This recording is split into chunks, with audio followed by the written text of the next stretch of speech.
Off our Monday meeting of our budget, and I've asked Commissioner Pickens to lead us in prayer, and I've asked Commissioner Rawls to do the pledge, so please stand if you're able. Let us pray. Our Heavenly Father, we just thank you for this glorious day and all the blessings in it, Father God. We just thank you for the opportunity to gather here as commissioners and staff, Father God, to start discussing our budget, Father God. We look forward to the presentations from each of the department heads and look forward to the discussions and deliberations, Father God. Then we ask this in Jesus' name. Amen. Amen. Please join me in the pledge. I pledge allegiance to the flag of the United States of America and to the republic for which it stands, one nation under God, indivisible, with liberty and justice for all.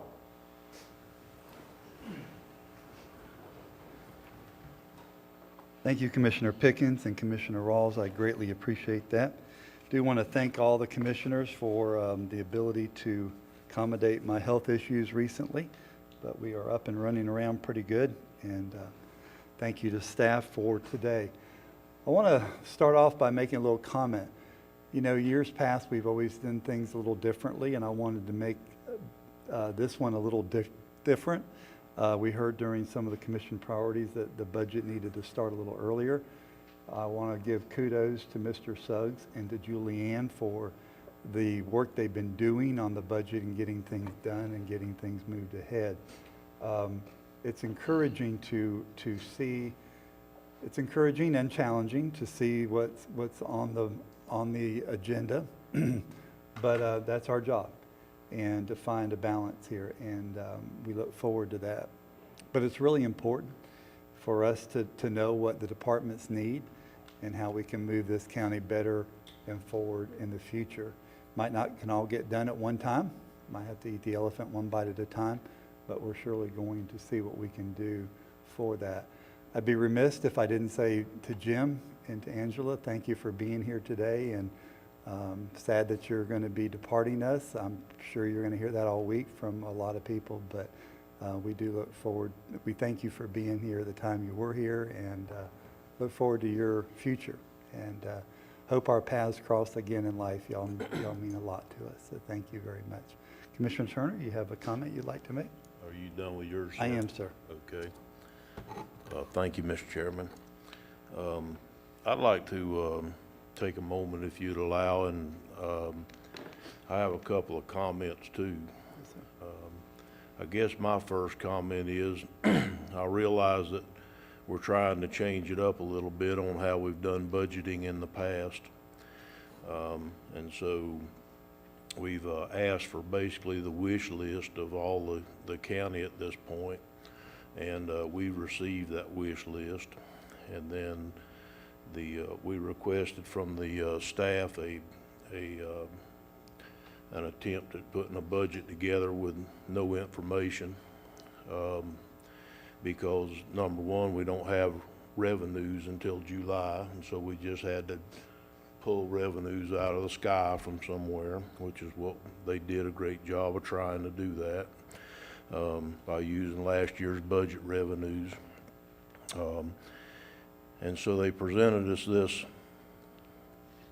packet today, or this presentation, with basically no revenue projections, no accurate revenue projections of any kind. And it included things like 46 new positions, 23 new vehicles, a slew of all kind of equipment, from 3 dump trucks and ambulances and fire trucks, and I could on and on and on. 8 ice machines. I could go on and on and on for a long time, but I think that would be no help in this situation. So basically what we have before us today, if I read my presentation that was sent to me correctly, is that we have a presentation that shows a budget with capital expenditures $13,986,354 in the red, and that does not include the millage rate reduction of last year. So it's actually $14,650,346 in the red, and we have and that's with capital expenditures, $7.7 million roughly without capital expenditures. We haven't given staff the opportunity to do their job. I see no good that's gonna come from this today, none. Because I don't think it's the job of a commissioner to micromanage the county, tie half staff's hands to where they cannot do their job, and us sit up here and try to go department to department and say, okay, you get a new person, but you don't, because we fix them when there's been problems that's come along on a small basis. We've done that when we felt like we needed to. I think that we're way too early on this. We don't, like I said earlier, we have no revenue projections. We don't know where it's going to fall out. We haven't given staff the opportunity to do their job yet. In fact, we've hamstrung them and kept them from doing their job because of wanting to do this, if you call what we're doing today a budget at all.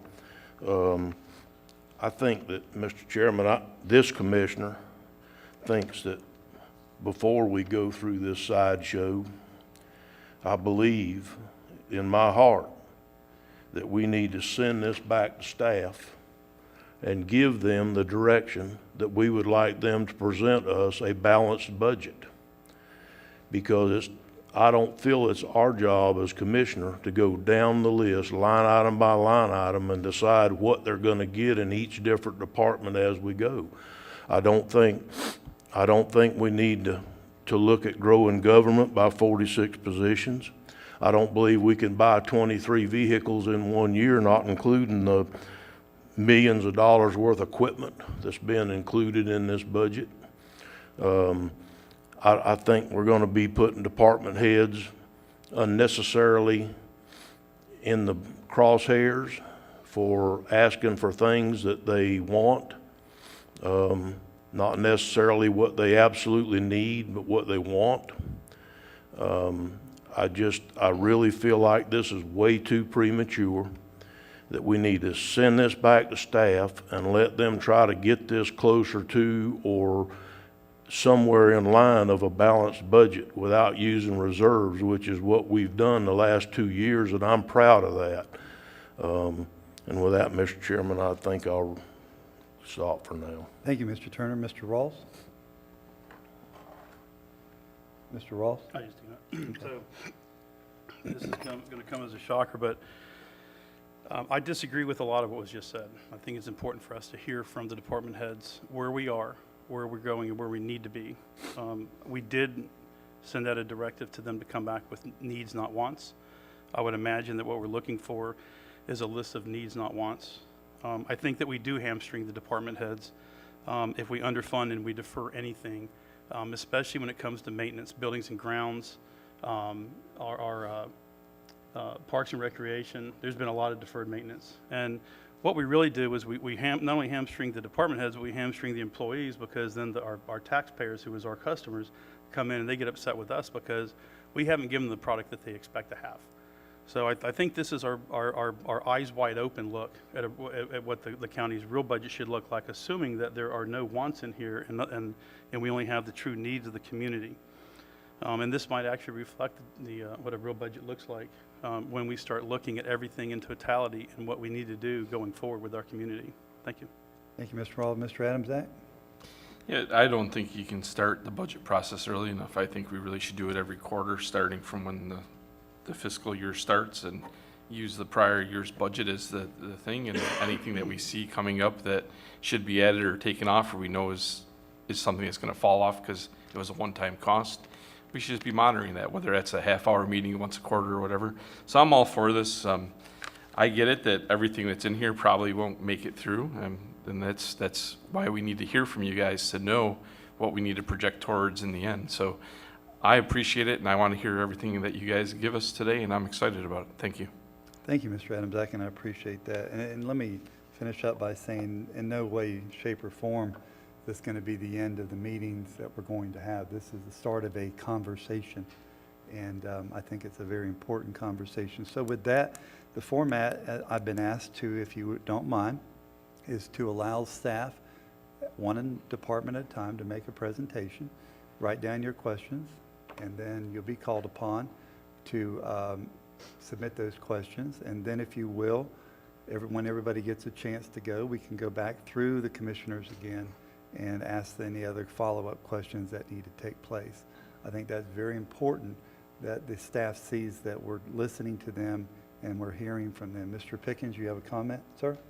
Yeah, and I appreciate all the comments that have already been given, but I guess with this and looking at this, this is a pretty big budget. Is this a wants or is it a needs? I want that clarified before we get started. If it's a needs, then this commissioner wants to understand that when we have to make cuts, we're cutting a need, not a want. So I just want to get it clarified. This is needs rather than just wants, or needs and wants, excuse me. Yeah. You're not very loud there. It's the red microphone, Jacob. Testing, testing. Can you hear me? I hear it moving, but I don't. And I guess maybe I'll add while you're fixing your equipment, There you go. wants, needs, or I can't do without this, and why. Yeah. Or this is why we should have this, is because our citizens aren't getting service properly in whatever department it is. Okay? And like I said last year, I think I said the year before, so this is the 5th budget for this commissioner. Each one of them is different, and each one of them is just as hard. So this one's going to be tough also. So, and hopefully property values have gone up, but we don't have that number. When will we get that number? You'll get your certified number in July. You'll get a preliminary number June 1st. Okay, all right, thank you. And with that said, just so for the record, you won't start getting your numbers from Tallahassee till sometime mid-July, and they'll go from there. So we won't know what our true revenues are from the state until sometime mid-July and later. But according to answer your question, Mr. Chairman, Mr. Pickens, or Commissioner Pickens, as we've went through each one of the departments, department directors were given the directive from the board, which was to compile a budget this year of their needs assessment. And so I'm hoping that's what we have here today. That's what we were told we have here today is a needs. But I think they also understand that these needs can't be, we won't be able to fulfill this type of budget request in 1 year. It's going to have to be a multi-year process. But that's kind of where we're at. And so this is a little different. I can tell you administration has sat down with all the executive directors on 3 occasions now and gone through it. And I can also tell you that in those meetings, not a single item was removed from a request. So if commission is concerned whether or not some items were removed from this preliminary budget, the answer to that is no. This is exactly the budget that some of you probably already have seen. And so just want to make sure that we're clear on that. But what staff is going to request today when we get done with this is we're going to need some very clear direction from the board as to what your priorities are and what the areas that you need us to take a harder look at. Now that this entire budget is out there, and we need the direction now as to where you want us to look, because at the end of the day, I don't think we're going to be able to get to where we are with this preliminary budget, but we're going to need some direction from the commission. Thank you, Mr. Suggs. You done, Mr. Pickens? Yes. Mr. Turner? Mr. Chairman, I think the county's running as well right now as that we can on the money that we have. And we haven't even gotten our constitutional request yet. We haven't gotten, what the county needs to do is, or this commission needs to do, is receive a balanced budget. If there's a certain area that the commission thinks they need to prioritize, then fine. They need to come up with that. I just don't think that it's productive. I don't think it's good for the county. I don't think any of this today is good for the county. I just don't. I think that what we need to do is send this budget back to staff, and now that we have a copy of what the presentation is and what the department heads need, want, wish, whatever you want to call it, we can't do it. not without raising taxes, raising fees, tax and spend, tax and spend. That's the only way I see this happening, and I'm not for that. I'm not for growing I'm not for growing the county's 46 people, not in 1 year especially, or buying 23 new vehicles all at one time. These are things that staff ought to be working out with department heads, going to them and asking them, okay, will that truck last another year? Do you absolutely need that person? Because the county's been maintaining right now with the amount of people they have. We've got empty positions all over the county we can't fill now, so we're talking about funding 46 more positions? Come on, guys. This is too early in this process. I know that y'all want to get started earlier, but how can you start without having revenue projections to start with? I don't understand that. So basically, we're just guessing is what we're doing. Again, I think this needs to go back to staff, Mr. Chairman, and let them do their job and try to bring us back a balanced budget with the things that within the policies set. Our job is not to micromanage this county. That's not our job, or any other board of directors anywhere in the world.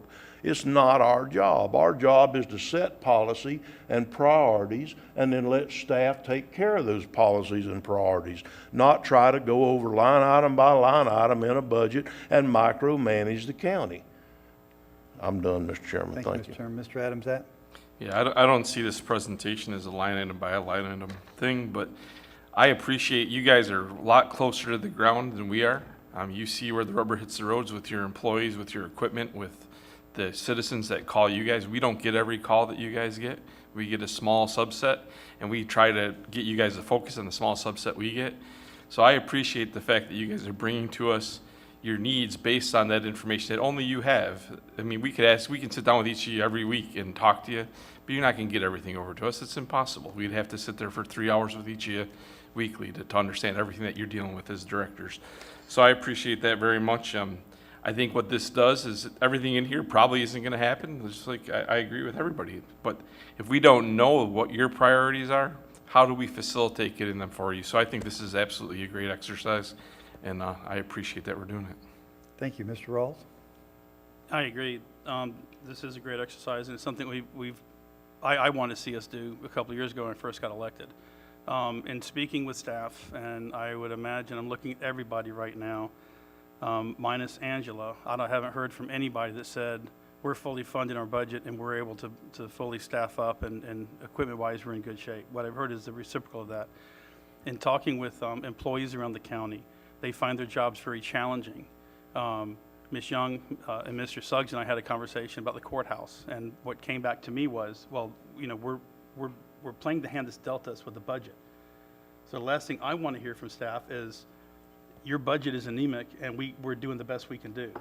Because if the best that we can do is getting a courthouse shut down, if the best that we can do is having fire insurance fees in the community as high as they've been, if the best that we can do is having long response time and long time waiting for backup, that's not the best. And then you take a look at boat ramps, and you know, people have complaints about parks and recreation.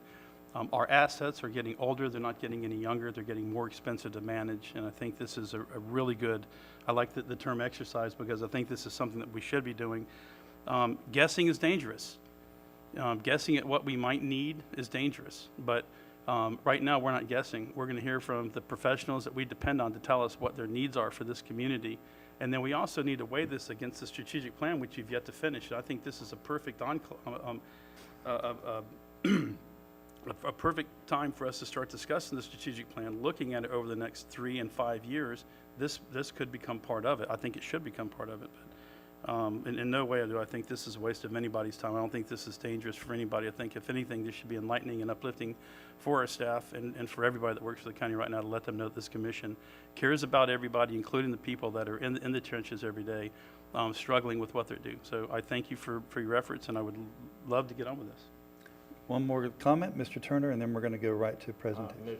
Mr. Chairman, Mr. Chairman, I'm not even gonna make a comment now. I can't follow that hogwash right there. I mean, All right, I let's- understand what's going on, I right, really do. Let's not resort to that, Okay, let's move We forward. we're talking about the courthouse got shut down because we were hamstrung. No, that's not accurate at all. And most of the other stuff isn't. So I was hoping that we could get by the campaigning today and try to show some leadership. Again, ad hominem is Okay, just going to okay, create a let's- bunch of let's strife move for on. you. I So was if you want hoping to that we resort could to it, let's show just some get on the leader- table right now. Nobody's Okay, guys. grandstanding, I nobody's was hoping we could show some leadership You know, today you're showing your instead of ignorance right now by campaigning. Okay. the crap that's coming out of your mouth. All right, all right. So if you want to have this, I'll be more than happy No, to we're have not it. going to do this. Why don't Okay, they let's- sit let's- us let's next get to it- one let's get it all another? out right Big now. Big boy? We're not going All to, out right now. Yeah, uh-huh. okay, we're not going to do this. Okay. Did you Do say I I have a still big have the boy? floor, or does he? You have the floor. You did give it Okay. up, but if you'd like to keep it, you I can. didn't give it up, sir. He tried to take it from me. Thank you. Okay? I totally believe at this point that this is not what we should be doing. I do believe that. I believe that we need to let staff take this with the needs, the wants, and the wishes that have been presented, and go back like they should be doing now that they have this information.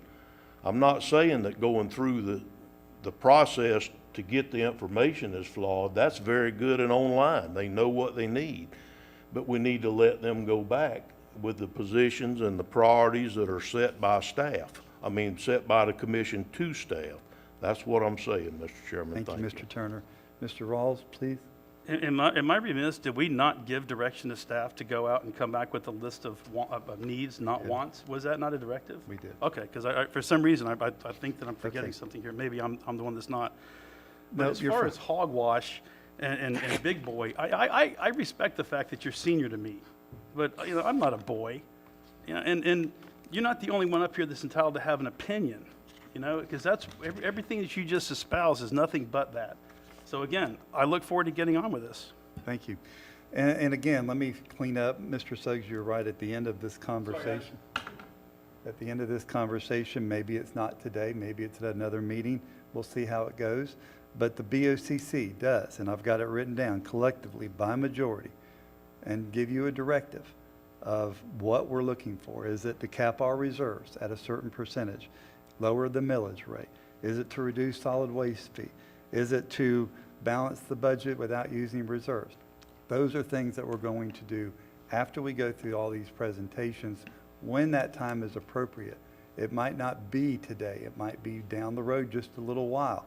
But we'll know more come June 1st, which is next week, week after next. We're going to know some tentative numbers here.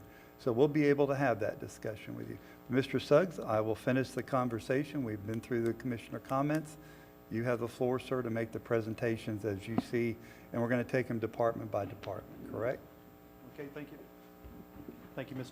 I don't think you're on, sir. Testing? I can hear it, but it's real low. Turned up very loud. Yeah. That's okay, we'll use this one. We appreciate it, Mr. Chairman, and we will go through this draft budget this morning, today, department by department. What you'll hear is you'll hear from each one of the directors of that department, then you'll hear from Ms. Young, who's our budget officer, with where we're at with finances. And what we will seek at the end of today's meeting is a clear directive from the commission as to priorities. So when staff leaves today, we'll be able to start working on those priorities to bring back the balanced budget as best we can based on those priorities. But at this time, I'll turn it over to Ms. Young.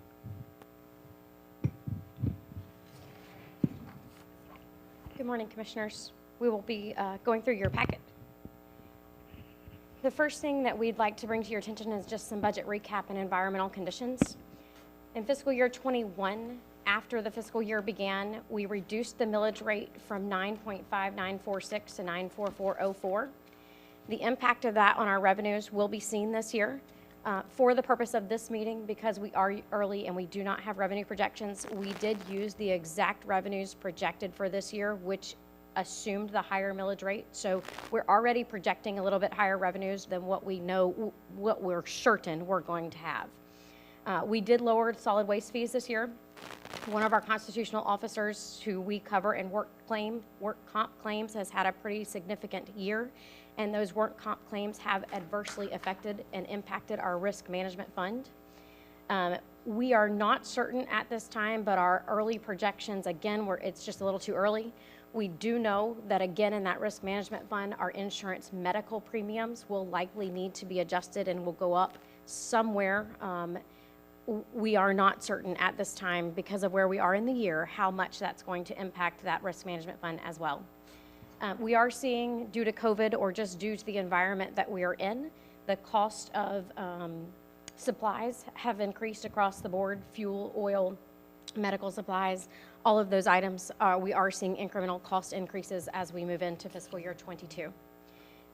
Again, moving into fiscal year 22, we, to account for that millage rate, we're going to need taxable values to be 1.65% higher than they were in last year to reach our break-even point. That's approximately $664,000 in ad valorem revenue. The minimum wage law goes into effect. We will need, our minimum staffing level for minimum wage will need to be $10 an hour, going into this fiscal year. We have included a budget for a cost of living, a small cost of living increase for the remaining of staff to try to keep things as level as we can, although still it won't be completely level. Can I ask a question quick? Mr. Rawls, if we could hold the questions till they get done with that page of the presentation, then we're going to go back, okay? Yep. Go right ahead. Yes, sir. We do know the FRS rate increases. I have given you an average over all of the classes, but as you well know, we have multiple classes at play, and those classes increased by different amounts. So on average, the FRS increase is 1.6821. However, obviously, some classes were impacted much more significantly than that. Staff as a whole is requesting 46 new positions, and we have a host of capital requests that are there. I won't break down each of them because we're going to go through them by department by department. That's the end of this slide, sir. Okay, Mr. Rawls, you had a question? Regarding the COLA, so if you go to $10 and you take everybody up a little bit, 5 years from now, they'll still be higher? Is that the anticipated goal, or is that? Yes, sir. For today's purposes, what I've built in the spreadsheet is a formula that looks at the, wage that person is making and applies either a COLA or the $10, whichever is higher. So if the COLA that we built in for staff isn't going to get you to the 10, then I'm going to automatically bump you up to 10. So for some individuals, they'll have much more than the other built-in COLA for other individuals. So the COLA is across the board for everybody, correct? Yes, sir. At some point. Except the COLA considered for those individuals making less than 10 is whatever I need to get them to 10. So that might be Right. 12% for that individual. I think what's throwing me off is that I've got it in two separate fields. The COLA is the cost of living adjustment. Everybody else is the minimum wage requirement. Sure. If they go from $9 an hour to $10 an hour, they do not get the COLA on top of that, or they do get the COLA? They're going to get the greater of whichever applies. So what happened is I took everyone's wages as of today and applied a COLA. Right. If that person went more than $10, then you're free fall. If you were still under 10, even if it was by 10 cents, I pulled you on up to 10. Is that easier? So because next year we'll be having this exact same conversation, but it'll be $11 an hour, and the following year, $12 an hour. So Correct. my question is, are we looking at the long game? So let's just say 3% over 5 years is 15%. Somebody making $15 an hour will now be making an additional $2.25 an hour. Is that the end game, is to bring everybody up? So we're starting the whole thing right now over Yes, the next sir. 5 years. That okay? Yes, sir. That's fine. Thank you. Mr. Adams, Act? On that subject, I'd like to see if it's possible, and maybe you and I can do it offline, but maybe where we make 1050 be the number, because otherwise what this is going to do is it's going to exponentially go every year. When we go 10 to 11, it's going to bring in more of the people, and it's just going to look worse every year going forward. So maybe if we take off a bite of that over the 5 years, like 1050, then next year 1175, then 12, then 13, and then we're at right around 15 beforehand, and we spread that out a little more evenly across the 5 years. Because I'll right be now, happy. the way you're doing it, which I like the way we started doing it, kind of puts the brunt of it in future years. I'd like to see it where we kind of try to balance it across the 5 years if possible, because we know what the minimum wage law is making us do, right? I mean, it's an outside thing that's causing us problems that were unanticipated due to a vote. But I guess the other question I just had is, so it's clear in my head, is this 664,000 thereabouts is based on the 9.59? Yes, sir. Okay. Because when we passed fiscal year 21 budget, that was the revenue that we budgeted off of. That was the millage rate we budgeted revenue That's from. going to be what trim is based off of as well? Yes, sir. Okay, thank you. Ms. Julianne, can you see Mr. Adamsack, or do we need to push that back just a little? I can't, but See each other's eyes. when he starts talking, Well, maybe JR can slide it I'm back plugged a into few that, inches. JR. You can't move Oh, okay, that. I'm never sorry. mind. All right. Mr. Turner, you have the floor, sir. Yes, sir. Thank you. As we move along through this, I know there's going to be a lot of places in this that we wish that we could do better on. But I hate to keep reiterating this, but at the current level of budget, we're $14.6 million underfunded with capital expenditures. So if we keep adding things to it as we go without taking anything away, we can't fund the budget. We can't borrow money. I don't know that we even have $14.5 million worth of reserves available if we decided to use reserves to fund this budget, which we haven't done in the last 2 years. Right. So if we keep adding things to it as we go, how are we gonna balance this budget? It's got to be balanced at some point. Thank you, Mr. Chairman. Thank you, Mr. Turner. Chairman, one thing that I'm sorry, I did live off for fiscal year 22 environmental conditions, but it has been mentioned before, we do not have any information from our external partners or our constitutional offices at this time.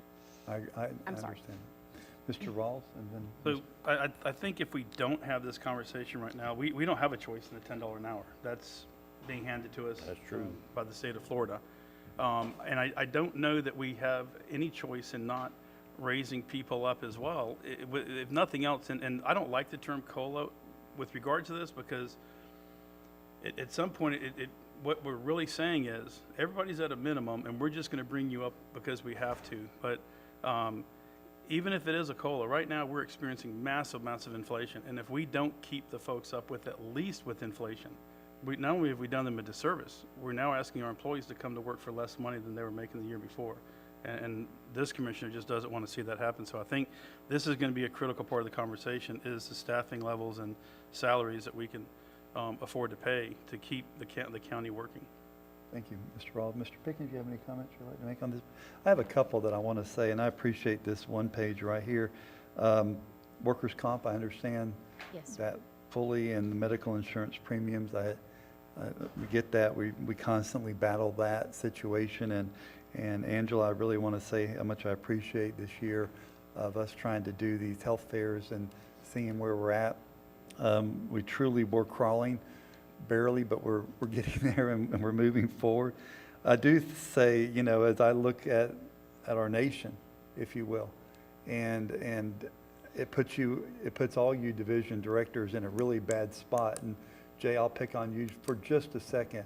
We just saw recently where the liner went up tremendous amount of money on nobody's fault except for the economy. We have to be mindful of that moving forward, that we don't know what this inflation is going to do to the products and to the projects that we have going on in Putnam County. And so, when we look at this as a whole and we're all done at the end of the day, there's going to be outside influences that we have no direct control over, that we cannot, and you can't ask a contractor to go bankrupt to do the work. I can sit at home and lose money. That's an easy thing to do.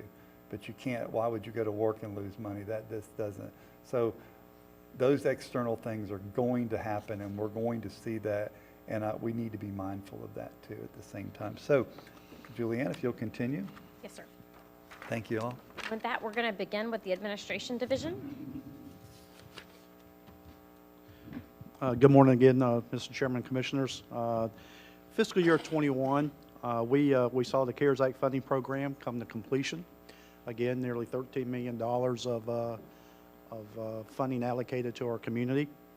We've also purchased Granica software, which is going to make our agenda software, our agenda presentations a little bit easier to deal with from week to week for our Board of County Commissioners as well as staff on getting items on the agenda. We saw the implementation of a strategic plan, the first strategic plan in Putnam County. That was a great opportunity for us to start looking into the future for the next 1, 3, 5, and 10 years. We ratified our union agreement with the firefighters, which was a tremendous step, a tremendous accomplishment. I'd like to thank J.R. Grimes, Public Safety Director, for his hard work and efforts in that when he got here.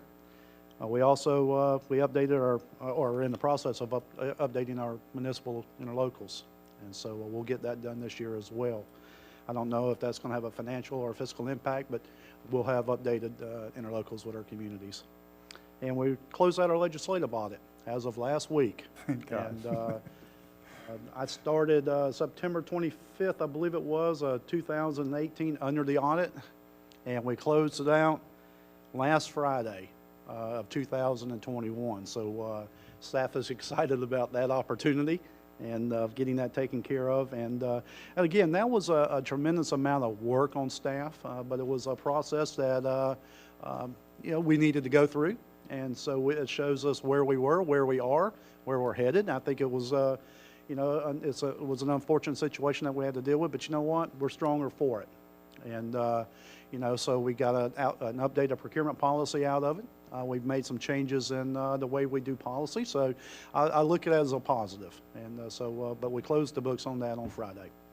Looking at 22. One of the things in 22 is there's no staffing changes on the administration side of things, so y'all don't have to be upset with me. And so we're going to hold status quo. But capital requests. I do have one capital request, and it's not for me, it's for you five. Looked at the possibility of getting a vehicle, so when you folks have to travel to Tallahassee or Jacksonville or other places, you have a reliable vehicle that you can take that's parked here at the administration. And so if that's one of the things that you would like to go ahead and move forward with, that'd be fine. But it's not one of those things that we can't live without. I just know that we've had some trouble with those vehicles getting you back and forth. Operational changes. BOC approved a rate adjustment for the county council this year, so we won't be doing that moving forward next year. So that's already been taken care of, and we thank you for that. One thing we will have to deal with, because property values have increased, depending on what the millage rates are moving forward with the city and county, but CRA funding is going to be impacted by that with the value of properties going up. So when we get those numbers sometime after July, we'll also be including those in the increase for next year's budget. And Mr. Chairman, that is all I have for administration. Ms. Young can go over the financial side of Thank you. things. Mr. Adamczak has a question. Yeah, I just have a comment. I mean, I'm all for just striking that vehicle replacement from the budget. I'll never use it, so I don't know if the other commissioners will, but thank you. Mr. Turner? That was the same along the line I had. I have a hard time us purchasing a vehicle that would sit in the parking lot when there's 23 others or 22 others that need to be purchased for the county, obviously. And we pay mileage, so if somebody needed to rent one or use their own, we pay them mileage if they're using it on our time, right or wrong. You're absolutely correct. That removing that budget line item request is not an issue for your county administrator. It was one for the board, not for me. Mr. Rawls? I agree with Mr. Turner and Mr. Adamczak, and what I wrote down was, what if we just rented a car as needed? It seemed like that would be a lot less costly than owning a vehicle outright and having to maintain it. I mean, are we talking 10, 12 trips a year? Not even that. Okay, so I'd, Barely any. okay. Mr. Pickens? Yeah, I agree totally. I'd never use it either. So, yeah, looking at leasing one or renting one would be probably the best option on that one. And as we're talking about vehicles, you got to replace vehicles every once in a while, but this is the perfect time, I think, when we decide what vehicles we need, is to give me a list of those. Mr. Troxel and myself have been talking to a guy from Enterprise Leasing, and this might be the opportunity to look at that, of leasing vehicles. We've spoken to a couple of different counties that have implemented that, and it's worked well for them. Now, I've discussed it with JR, and it may not work for JR's vehicles, but for animal control or something like that, it might work well. So anyway, that's all I got. That's very good. Thank you, Mr. Pickens. I do want to say, if anybody needs a break, let's not make this so, just wave and we'll take a break and move forward. So if you just have to, that's not a problem, and we can physically stop or just continue going. Administration, you still want to, you got the floor, Mr. Suggs? Or Julianne, I'm sorry. Yes, sir. Thank you, Chairman. What you're seeing on the next slide is simply the departments that fall under administration. And just a comparison from the sum of the approved expenditure budget from 21 to the requested budget, current budget in fiscal year 22. In personnel services and all of them, you're seeing basically an insurance plan selection change and or the wage adjustment or the FRS, I'm sorry. Other items, the additional CRA increase that has been used is just simply what we ended up paying in fiscal year 21. That does not include what we're projected to pay in fiscal year 22. So we will need additional increase, but until those numbers come in, we will not know much about that. Otherwise, in the legal counsel division, we adjusted the county counsel contract, and we need to increase the expenditure budget for what we pay to Muni Code when they do our work. And then administration, what you're seeing there is simply the software that's been implemented and a few dollars for travel. And that concludes administration slides. Any questions for I have one. Mr. Walls? Go right ahead, sir. You said FRS at the same time you're doing insurance. Is that all lumped into that one?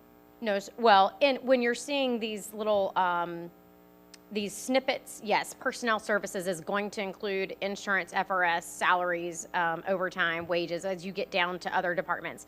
However, as I said before, we have not adjusted insurance premiums at this time. But this is included in that $7 million number. Say it again, I'm sorry. This is included in that number. Not the medical insurance premium increase. The FRS class increase is included in the Okay. number. And what you'll see in yours is we had a new commissioner this year, and just a change in insurance plan selection is what the major adjustment was for that particular category. Insurance plan selection for the group? No, sir. Okay, for the When individual. you choose a different plan, for most of our departments, we give an average number that you're going to need because you change plans. For you all, I know that there are going to be the 5 of you, and your plan is generally going to stay the same. So we try to budget more specifically to make sure we cover you. We got the old guy's plan, so is that what you're saying? Well, you can have whatever plan you like, sir. Okay. I just want to make sure that does have both in there. But you're saying that we don't know the numbers of insurance. Yes, sir. Okay. That is correct. Mr. Chairman, I apologize. I should have mentioned when I was going through the administrative side of this, that this does include the BOCC. We all are lumped together in this one particular category. Thank you. Mr. Adams? So I guess that was my question. It's the 5 of us, and who else is included in administration? Well, if you'll look at those departments, sir, the commissioners are only the 5 of you. That's your budget. Okay.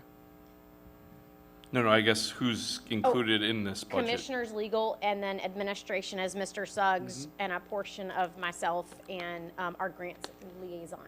Okay. And thanks. Sarah Sarah, in the front desk. in the front desk. Thank you. Okay. Any other questions from any commissioners on this page? We'll move forward. Ms. Julianne? Sir. Next, we move to my divisions. That includes your general services as far as purchasing and fixed assets, as well as park and recreation. So far this year in fixed assets, we have done a year-to-date revenue of $47,000 in surplus equipment and $28,000 in surplus land sales. Our parks and recreation, although still running modified COVID seasons, we maintained 110 participants in our soccer program, more than 50 in our t-ball program. In flag football, we had 150 in our Palatka area and 80 in South Putnam. In volleyball, 60 in Palatka and approximately 115 in South Putnam. The pool is open for the first time in 2 years, and our senior citizen centers have been reopened, and they have resumed rentals as well as their classes. These numbers have grown even in spite of our modified COVID seasons. So we had to do a lot of things differently this year. However, our participation has still been up, so we are very happy with that in Parks and Recreation. As far as moving into fiscal year '22, some staffing changes have only been requested by our Parks and Recreation. One is a full-time recreation manager that could handle just the senior citizen centers to allow the others to handle athletics and our other programs. And then some additional dollars for a part-time OPS maintenance technician. What we're seeing is a lot of activity in our parks, specifically project play over the weekends. And by the time we get back to work on Monday, they're completely trashed and we spend a lot of time cleaning them up. So we'd like to engage somebody that could work a few hours on the weekend just to dump trash and clean up the parks where we have a lot of usage. Capital requests, Parks and Recreation has a list of capital requests. Many of these requests have been deferred from years prior.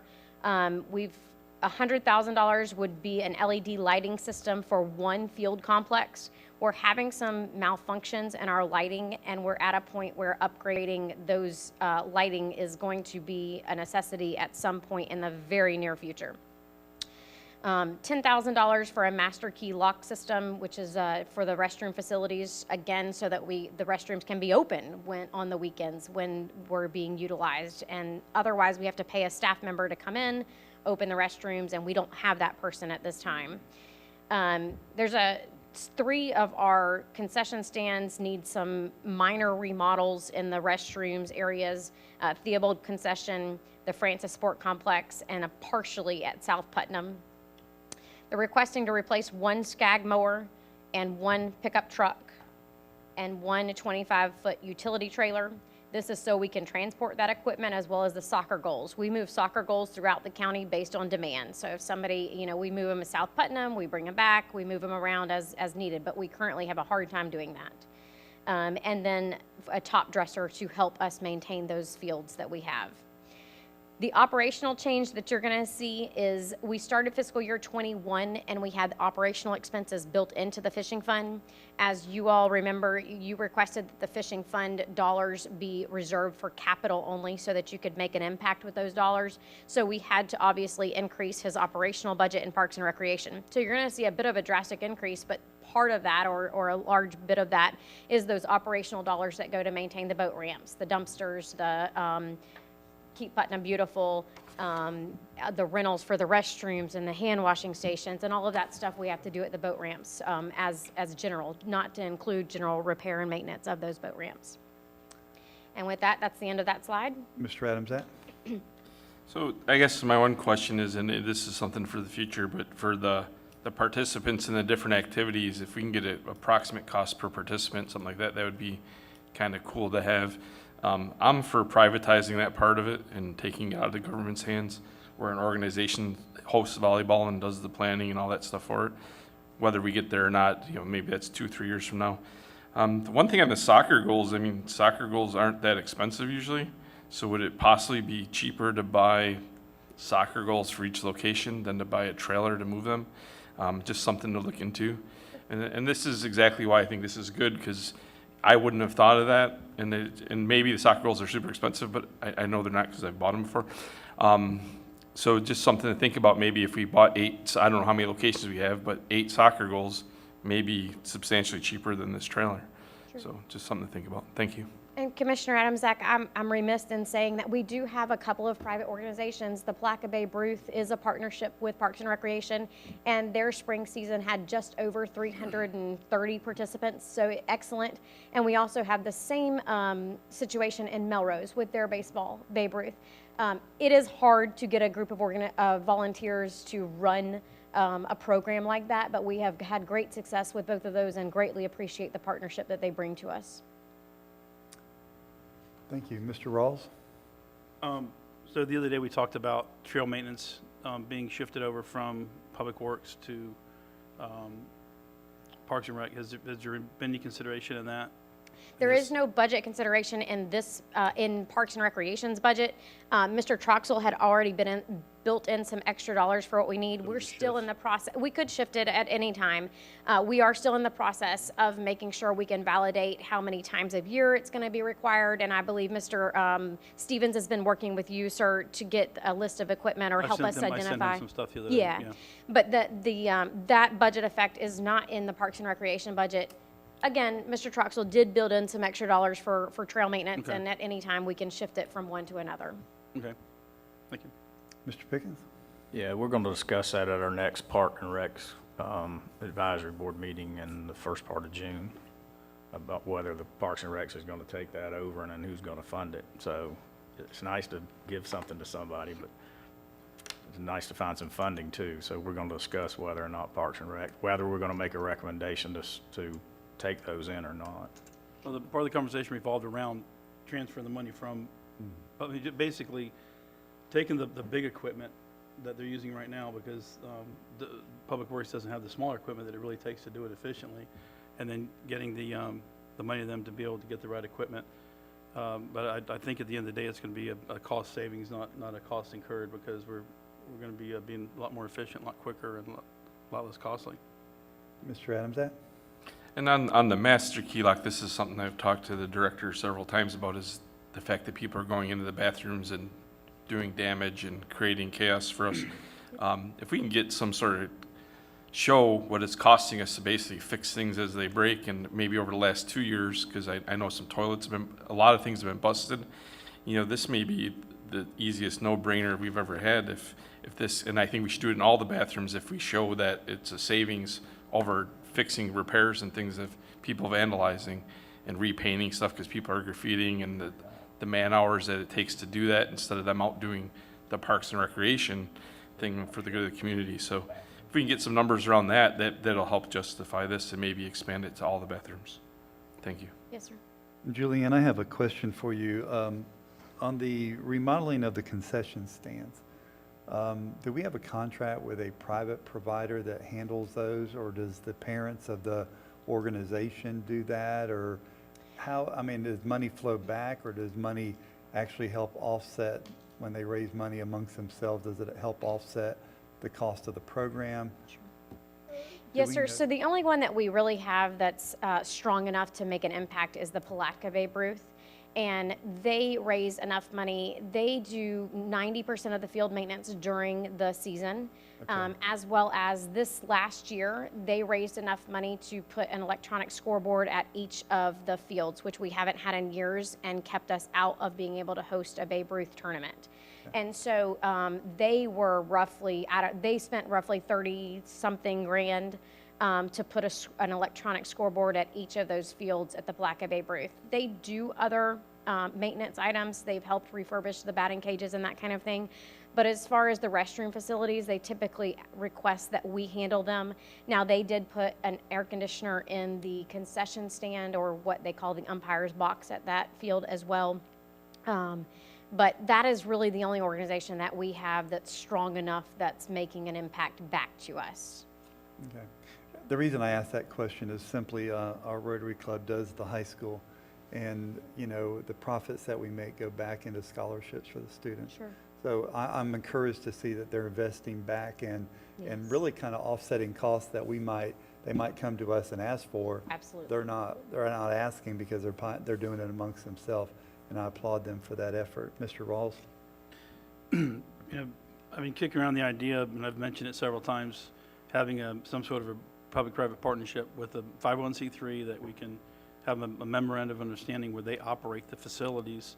They're able to do their fundraising. They take the money. We give them a small amount of money for basic maintenance items that they maintain. They have control of the facility so they can maintain it themselves and not have to come back to us, because it sounds like they're just one step short of this anyways, to be honest with you.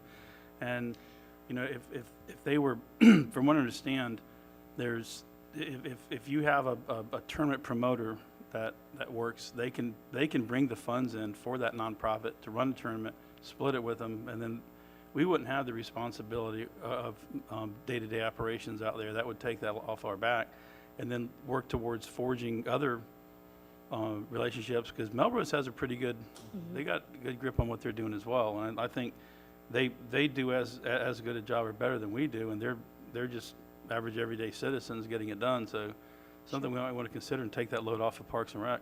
We do, for the Palatka Babe Ruth, we do have an agreement that in sorts establishes that exact relationship. And so, yes, sir, we already are forged ahead in that.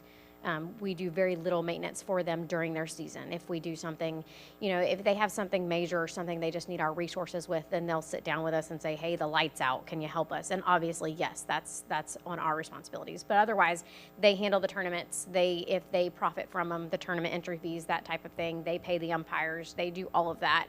They schedule games, they book umpires, the headache of all of that, frankly, is something, a huge resource that they do for our departments. Yeah. So the LED lights, for instance, could be Yes, part of that as well. Yes, sir, they could. The expense to that for Babe Ruth is just staggering, frankly. They have 6 fields at that one complex, and you're $100,000 per field. Right. And so that's just an expense that the local Babe Ruth is likely never going to be able to raise. Okay. I don't think the city spent that much on theirs, so it might be worth talking with them and see what they did. And Sure, be happy to. at one point, I know I had somebody come down and take a look at Triangle Park, and I want to say it was $225,000 for all the fields. This was a lighting manufacturer sent a rep down and an electrician, and they took a look at it, and that was a high number. Sure. So just something to think about. Yes, sir. Isn't that owned Mr. by the Rowe? port? Yeah. Mr. Adams, that? Yeah, so I don't know if it got to you, but Melrose is looking to put a scoreboard in as well. Oh, So- excellent. So they're just looking to see if they can use electrical contractors outside of our approved too, so I was under the impression that it got to you, but I No, guess sir, it not didn't. yet. So yeah, they're looking to do that so they can start doing tournaments as well. So the risk is, and then just full disclosure, in privatizing it is you have 2 out in West Putnam, you have West Putnam and you have Melrose. West Putnam has fallen on its face and failed, where Melrose is doing well. So there is some risk there, obviously, and it's something we need to always take into account. But right now, there isn't a program in Interlochen area because the West Putnam Athletic Association, whatever it's called, is defunct at this point. So Well, I think it goes in cycles as kids go through the process and eager parents want to be a part, and then when they get through, they're done. So if it's okay, we're going to take a break before we go to the next slide. All right? 5-minute break.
All right. Julianne, you still have the floor. Yes, sir. Next pages aren't numbered, but that's okay. I'm sorry. No, it's not your fault. We'll just keep up with it. We'll be fine. Well, we are at the Deputy County Administrator's second slide, which recaps my departments, which is the Office of Management and Budget. There's a difference of $44 there. General Services Purchasing and Fixed Asset went down by a total of $508. And then, of course, the Parks and Recreation, which is the largest change. Again, remember, some of those are the operational change where we went from the fishing fund operational expenses being built into his Parks and Recreation general fund budget. And there, of course, you're seeing LED lighting and the capital projects that we just discussed. Any questions? Julianne, I do. I don't have any lights on right now, so some of these, like for the lifeguards and stuff, Yes, sir. they bring in additional revenue to cover those costs, don't they? We budget his revenue based on what we believe the pool participation will be. The same way we budget his revenue with what we believe soccer participation will Right, be. right. So yes, sir, but it's not a straight in and out, because just like the expenses, we budget at the beginning of the year based on what we think our pool revenue is going to be, and then we budget expenses based on what we know we're going to need. Well, it's not a dollar for dollar. It's not. And I get that, but it is, There is an offset. even if it's a 50-50, we're providing a service to the community and, whatever that number is, and I'm fine with that. Yes, sir. I just wanted to make sure that you were budgeting those, Yes, sir, revenue. we do. And we do keep our registration fees for our sports programs as well as usage of the pool pretty low, obviously, because our mission is to encourage participation. Right. And we've seen that financially, some parents with multiple kids will walk away from our programs if they're too high. Yeah, well, they have to. Yes, sir. Mr. Adams, that. Yeah, so what is the number for the fishing thing, just so I can write it in this page? Do we know that? Or if you don't know, you can get to me later. And another thing that you could consider is having the cost of registration be based on income level of the participants.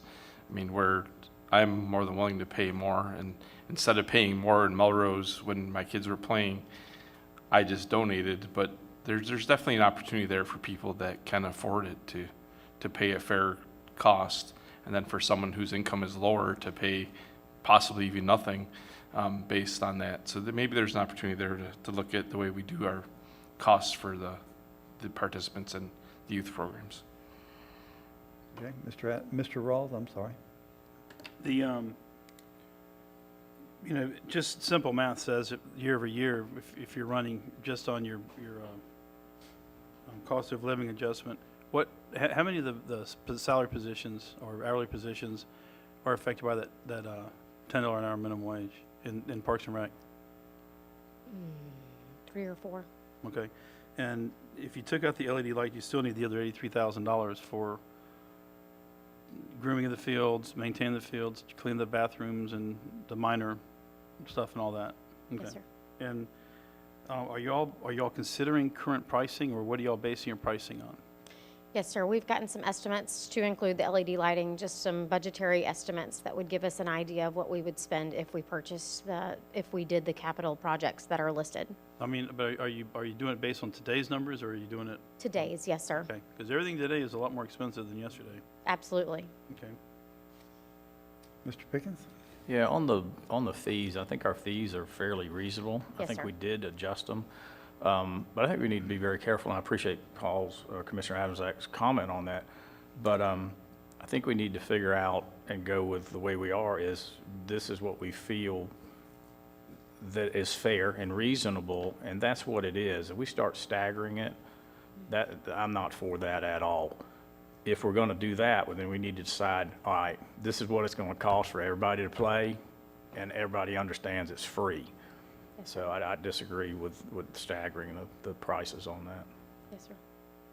Thank you. Any other questions on this? Just one more. Is there any opportunity, or have you guys considered any opportunity to talk to corporate sponsors on an annual basis? That could help out with what we're doing. I know that some of them do with jerseys, but I'm talking about the fields themselves. So you've got the big banners that go up. Does all that money go to the associations? You're talking about Babe Ruth does that. Babe Ruth does corporate sponsors for the teams, that buys the team's equipment that the league provides, which is a hat and a jersey. And then they also, their corporate sponsorship also puts the banner on and goes towards their general operations, which is field maintenance, clay, turf, fertilizer, sprinkling. But does that come to us or does that go to them? It goes to them. Okay. So I think this is where we really need to have it's almost like we're stuck between here and there because it sounds like they're doing a large portion of it, but not the whole thing. And if we could get everything shifted over to them, give them a little bit of support financially, and then give them a little bit of room to run. I understand what Commissioner Adamsak's talking about with Interlaken, but I don't know how hard we've been pushing to get an association or athletic association established. I'm not familiar with Putnam County having a quote-unquote athletic association. I've heard a lot of rumblings in the past about Babe Ruth baseball is trying to run everything. They're trying to run softball, and they get the lion's share of this and lion's share of that. But if there was an athletic association that encompassed everything that happens at Triangle Park, everything that happens, another group that has everything happening at Francis or in Interlaken or Melrose or wherever. Well, remember, none of those fields and Babe Ruth is the largest, and again, they do the lion's share of the work and are a resource that we value strongly in our area. But they still don't have exclusive use of the fields. We utilize them for other opportunities when their designated seasons are not in. In fact, at Triangle Park, due to our soccer participation, we shut down some of the fields for weeks out of the year so that we can makeshift soccer fields over there because we just don't have enough soccer fields to utilize in order to play the games that need to be played for that program, which is a great problem to have, don't get me wrong. So we don't have an exclusive right for them to use or take ownership of any one field. See, I think that's the model that I'm thinking of is in Jacksonville, and they do have exclusive right, but they do a lot bigger fundraising. They do football, soccer, they do everything, not just strictly baseball. Right. It seems to me like it becomes convoluted when baseball season's over with. Francis Field just kind of dries up, or No, sir, it doesn't dry up. It's utilized by Penile. It's also utilized by other tournament hosts that aren't involved with Palatka Babe Ruth.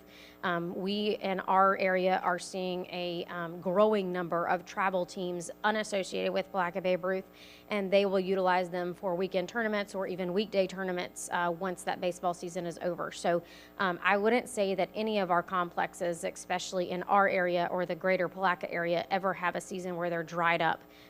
Interlaken is a situation where that association has fallen apart and it's pretty dry, but otherwise Triangle Park and Francis Field are utilized year-round.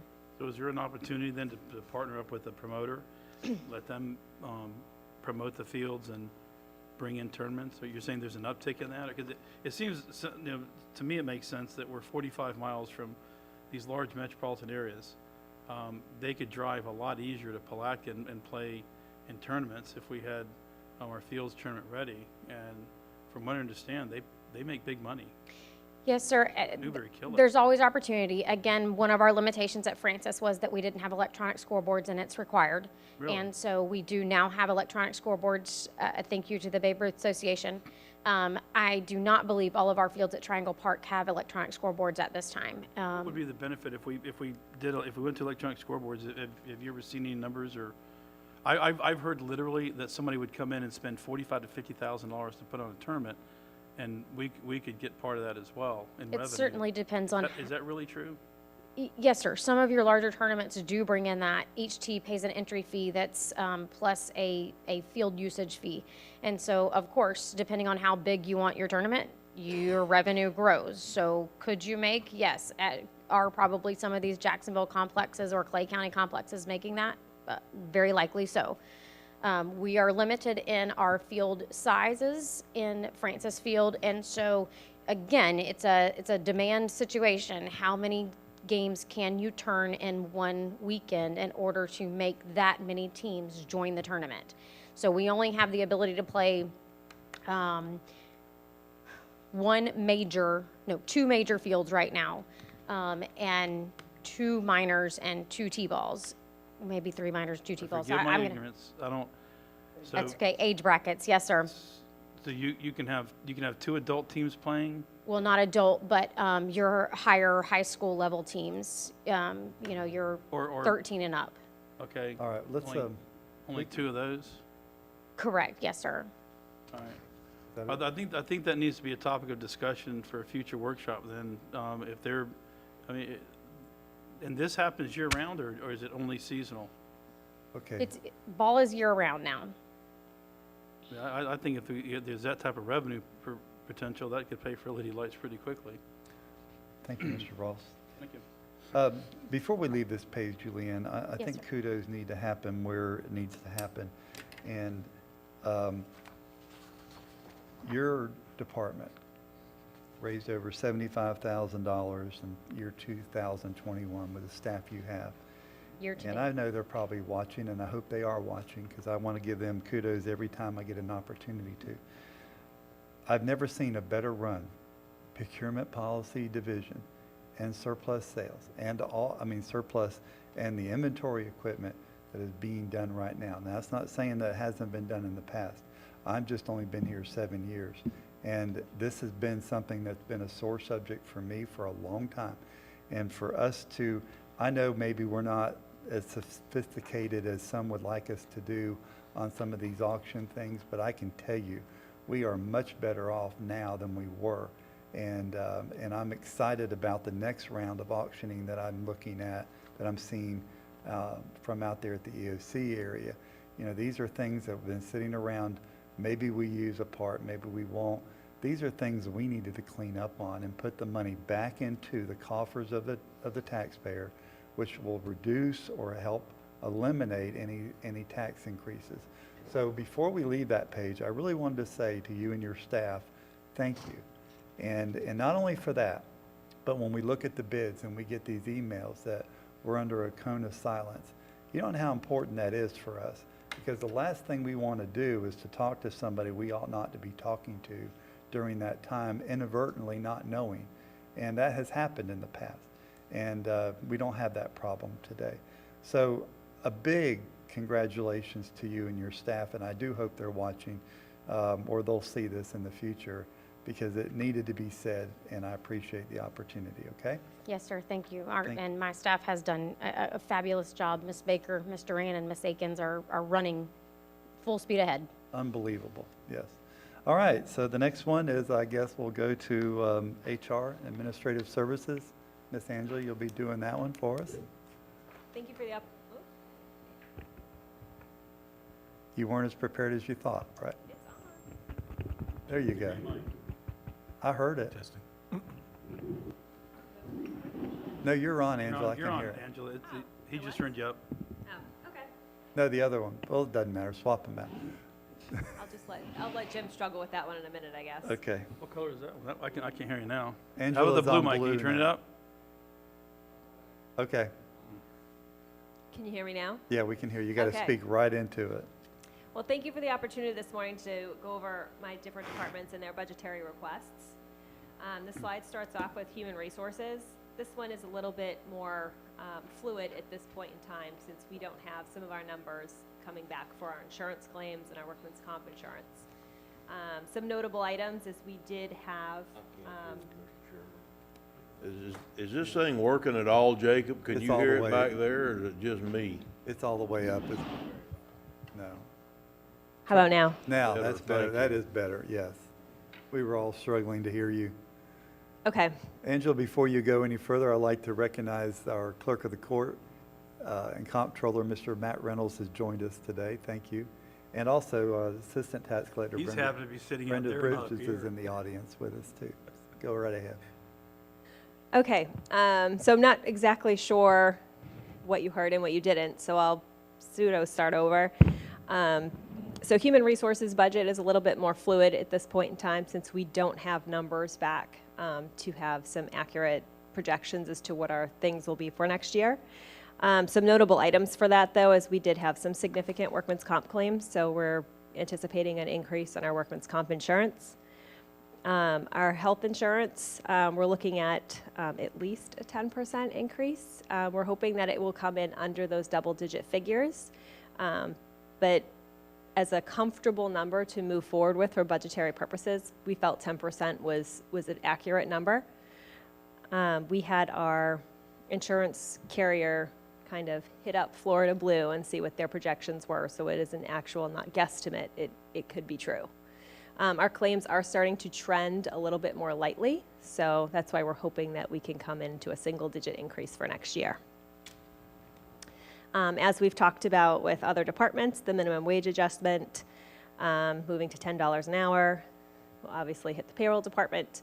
But what I think is a notable item for y'all to be aware of with that is it also it could create, or will create, a compression over the years. So as you're moving the minimum wage up $10, $11, $12, $13, $14, $15, you have that $15 an hour employee who's getting that 3% possible COLA increase year after year. They're almost going to be at some point level. So just something to keep in mind. I know this is a year projection for a budget, but as you're looking at those figures, keep those people in mind because there will be discrepancy there. Another thing that's not in the budget for human resources for this year, but I think is notable to bring up to kind of keep in the back of your mind for next year. I did not have a staffing request in for human resources, but I think at this point in time, something to look forward to in the next 2 to 4 years would be to have an additional staff member there to kind of shadow each department person there, Lori, Barbara, and Marjorie. They've been there they've provided the county, I think, probably over 75 years of service at this point in time. So there is some institutional knowledge that you would want to have somebody come in and learn from. So, even to sit with them each for 4 months at a piece, just to see what they do and capture that institutional knowledge. So I didn't have it in for this year, but something for you guys to be aware of for years to come. I think that that's important for the HR department moving forward. And that kind of concludes the HR portion. My slide has got veterans and IT. So if you want me to go through them all and ask questions, or if you want to stop with each department, I'm comfortable doing either way. Well, go ahead and finish your presentation on 2022. Okay. Okay, and then we can go from there. Veteran services, our veterans team that had started basically at the beginning of this fiscal year has had great success with the community. They are actually going to the Interlochen office and the Crescent City office once a week, and they're seeing veterans at those offices. The only difference in their budget would be to have their car replaced. It's aged and it has broken down on them a couple of times. So that was truly the only difference in the veterans budget from year over year. And then moving to IT, in fiscal year this year, we had an IT audit done, which had given us an outside perspective into some of the things going on with IT and where their equipment is and where their staffing levels are, which moves us to what we're looking for budgets for IT. There were some notable things where we need some new positions in IT. One of them being a senior programmer to help with our programming needs, and GIS analyst, which is a definite need for the county. GIS is crucial to every constitutional office, including planning, development, and everything else. And we could definitely use another resource there. I believe it might show up in a constitutional budget as well, because the need to have a GIS on staff is that great. One of the other positions that we're requesting is a network security officer. So physical security, obviously internet security, very big priorities moving forward. Making sure that everything is running from a integrity standpoint when it comes to homeland security and some other things that we could definitely use a person just dedicated to that solely in the IT department. And the final person would be a staff assistant, just to kind of help the senior level people in the department, continuing to move their vision forward and not get bogged down in some of the administrative duties that they now have. So that's it for staffing. For IT, they also have 3 vehicles, which are very aged, which you'll see on the request for next year. Unfortunately, they tend to break down a lot when they're going into, when they're leaving the county to go to the constitutional offices or to prep equipment. Luckily, there's 3 of them, so they can pick each other up, but it is definitely leading to loss of staff time when the vehicles break down. So they have 3, we requested 3 moving forward. The other things on their budget is Wi-Fi upgrades to the county. They had put in their budget to have upgrades to this room to make our YouTube channel work more seamlessly, to have our equipment work more for us than against us, as we saw this morning, in many capacities. And then one of the non-negotiables would be replacing the 8 core routers, which for the tech side of it connects all our networks together. So that is certainly a crucial need for the department. And our badges, our physical security get in and out of our buildings. They are aged out and the software is not supported anymore, and we can't really add any more badges. So at this point in time, we need to look at replacing the entire system, which is why the cost in here is so great. Moving to library services, not really too much budget year over year. Stella has done a great job with the budget that she has, and the budget that she put forward for next year keeps, her fiscally minded responses. So there's not too many things that's in there that's different besides replacing the carpet, which is on a rotation, and some computers that are just aged out. So that would be what we would do for next year for requests from all the departments. Moving to operational changes. That 4% increase in aid that's requested by Meridian, I believe, is told to us from Meridian. I'm not exactly sure where we get that figure from. We have a $2,100 capital request for a scanner in HR, so we can, as we get new employees coming into the county, we can start using their files, scanning being virtual versus all paper, which at this point in time, we are still paper. And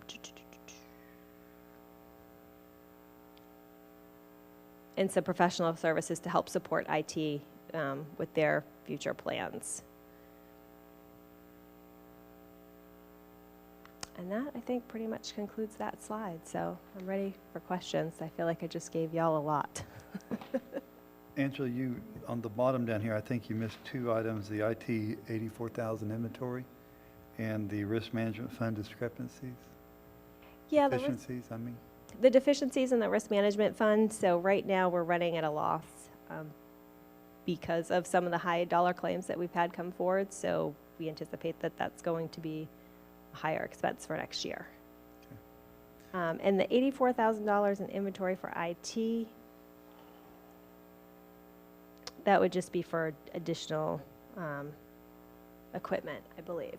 All right. Mr. Turner, you had a question, sir? Okay, yeah, she mentioned that we had an IT audit. What did the IT audit say?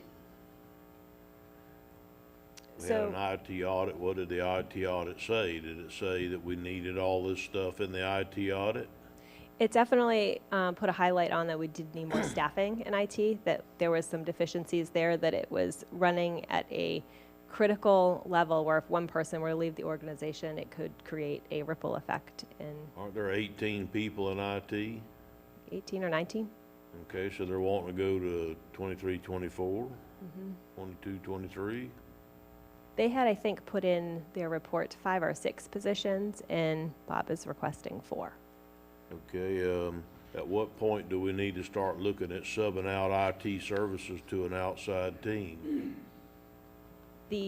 How much does it need to cost before we get there? I mean, if we're $3 million a year, which is what they're asking for right now, I think we're probably getting there. And I think Commissioner Adams' act is, the commission has given him the responsibility or tasked him to go meet with the IT.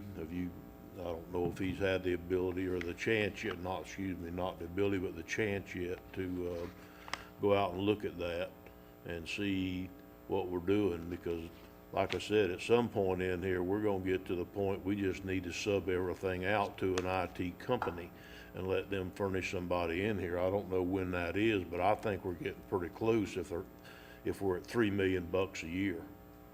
So thank you, Mr. Chairman. Thank you, Mr. Turner. Mr. Rawls? I see Paul has his line. I'd like to hear from him first. He might answer some of the questions. Okay, Mr. Adams, would you like to go first? So I did have the opportunity to talk to the IT director. We have not established a meeting with all the core people that I think we need to have a committee meeting with, and I don't think we've established that we want to do that based on them getting the feedback. But I did have the opportunity to sit down when they had this audit, and the auditor came in and presented, and my initial thought was we should get a price for outsourcing everything. I mean, obviously we can't outsource our day-to-day person that comes and helps us with our laptops, and that gives us at least a visual of what that cost is, so we can compare it to. So I'm all for doing that, and I think that's a good idea. If for any other reason, Well, I think just to get can't we even ask for them to include in their fee a day-to-day person on site to do your laptops and things? You so we could, don't have but to have that anybody? kind of takes away from, I don't know. I mean, to me I'm that not suggesting, I'm yeah, asking. you definitely could ask for everything, sure. And I think that gives the commission two things. It gives us a number to see where we're short. If we are short, like if it ends up being 5 million, then we really know we need more. And if it ends up being less, then obviously there's a cost savings there that we have to take into account to save the taxpayers' money. So I think it's twofold getting that estimate, and that was my first response when I was sitting in the room with the guy that did the audit. So. Thank you, Mr. Adams. Mr. Rawls?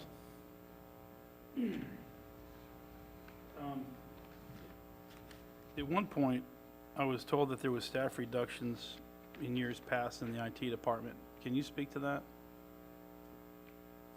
I know over years they've had positions taken away, but I'm not sure Okay. if it was how long ago it's been. Or is that the positions we're talking about, is the one that they used to have? I think the GIS position is one that we used to have that had been defunded years ago. Okay. The other one, no. The other one's no. Does the Department of Homeland Security, you mentioned they have requirements. Are we meeting their minimum requirements right now? Minimum, yes. Okay. All right. But as things happen, as you know, the requirements, it gets stricter and stricter. So what's in the back of my mind is that hit that happened on the Colonial Pipeline a couple of weeks ago, and the effect that it had, and obviously it wouldn't. Let's not divulge our secrets, please. Let's keep that quiet if we can. What? We don't want to divulge our secrets or our weaknesses or our strengths on IT. I mean, it's either there or it's not there, but that's. We don't need to publicize if it is or isn't. Do you know if we have weaknesses? I don't know. I haven't heard any. I think we need to be careful for fiduciary responsibilities that we don't go down, this is a public meeting, so. As a fiduciary. I get it. Representing the taxpayers, are we meeting you mentioned the word, things are getting critical. So as a business owner, I wouldn't want to get to that critical state and have to sleep well at night. Right now, how vulnerable are we? If you said if one person quits, there could be a ripple effect. What would be the net impact of that? And I think the report spoke to it in generalities, whereas everybody that we have has a full capacity on their plate. So if one person were to leave, You got to that pass that on. it's harder to then move that to somebody else's already full plate, which would then come into recruiting talent for IT for the area, and IT being a very virtual world. It's harder to get in-house talent to kind of do the hands-on things. It's a lot of people from IT like to work from home because, again, it's a virtual environment.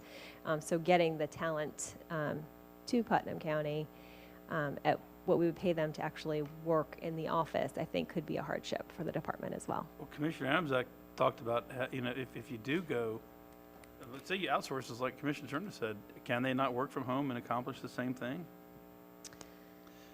There would still need to be people on site. A lot of our programs, and again, IT is not my, subject of expertise here, but it is my understanding that a lot of our programs are homegrown.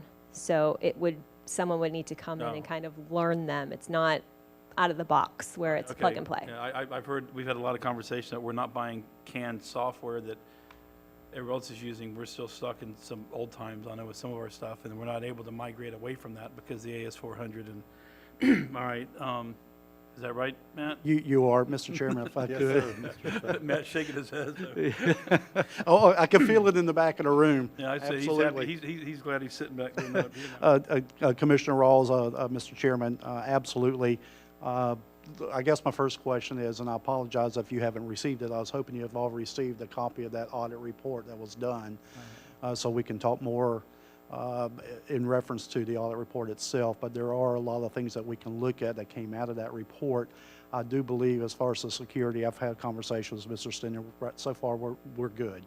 And we've just answered some questions on our audit about that as well. So I think we're in a good spot there. But absolutely, if it's a consensus of the board, we can certainly look at what it might cost us, cost-benefit ratio for an outside vendor to come in and take a look and see what services they can provide us on a day-to-day basis, as opposed to where we're at today. I certainly welcome that opportunity. So, but as far as the other stuff, Commissioner Rawls, I believe we're pretty good right now. Okay. You mentioned you guys need a high-speed scanner. I was kind of taken back by that. So everything's still done on paper, huh? All paper, Wow. all hand keyed as well. Is there not, with the software that we're buying for building in grounds, they have that city, what's it called, Matt? City? iWorks? iWorks at Public Works. Do they Yes, not sir. have a modular for human resources where you can go online, apply for a job? And I honestly thought we were there, where you could go there and apply for your job, get all your paperwork turned in, and it's just a matter of scanning their ID and social security card. The one the building department is getting online may have that.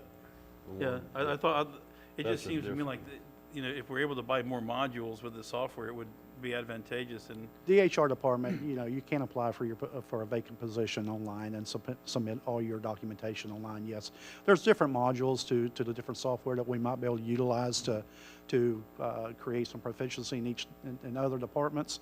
But the biggest thing we're going to have to deal with right now, and all five of you are very much aware of this, is the amount of programs that's been created in-house that won't marry up or work with a canned software that we may purchase off the street. So we're going to have to go through that growing pain, unfortunately, and a little bit of a cost with that as well to get us to where we really need to be, and that is somewhere we really need to be, is we need to be in the 21st century instead of the 19th century. I absolutely agree, Commissioner Rawls. well, I mean, that's some of the legacy knowledge that you're talking about. If some of the ladies in HR were to go into retirement the next year or two, we would lose that.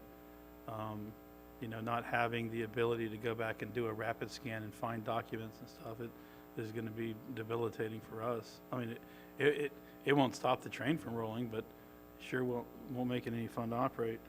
And actually, I have one more comment on that. Our IT department right now is looking at our payroll and online application onboarding module with our current time tracks, which is what we use for punching in and out. So there is modules that we have there that they're looking at to seeing if we can get more of those kind of streamlined off the older legacy programs and into this new software, which we currently own.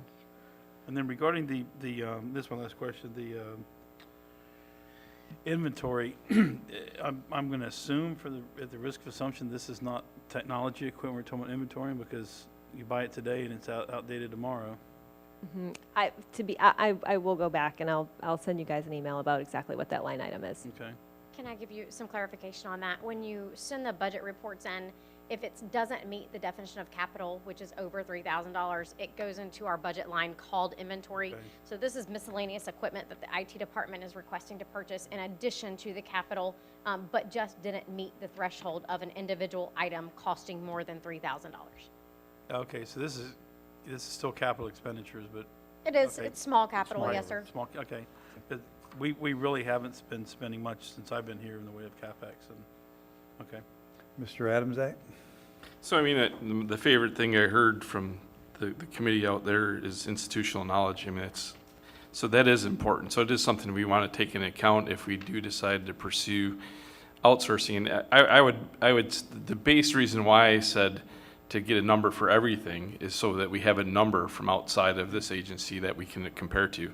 So I just wanted, I'd be remiss if I didn't add to that the fact that I believe that due to institutional knowledge, there is segments of things that we should cherry pick that possibly could be outsourced, and there's other things that we probably should keep in-house. So that would come from that pricing and from comparing to what we do now to what the overall cost would be.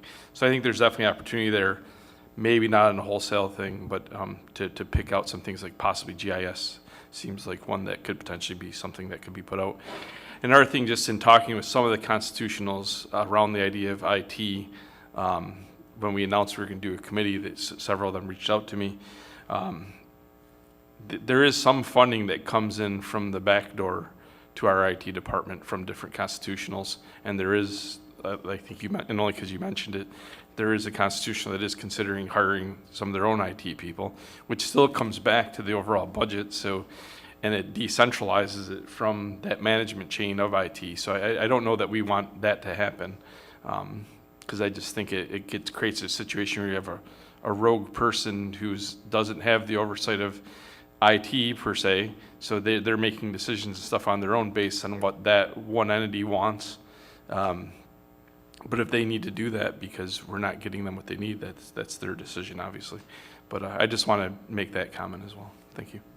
Mr. Turner, you have the floor. Yeah, I agree that we need to look at the best way to outsource. I don't know what that would be, but it's hard for me to believe in this day and age that there isn't at least a big portion of that could be outsourced, just whether it's competitive enough to not to do it.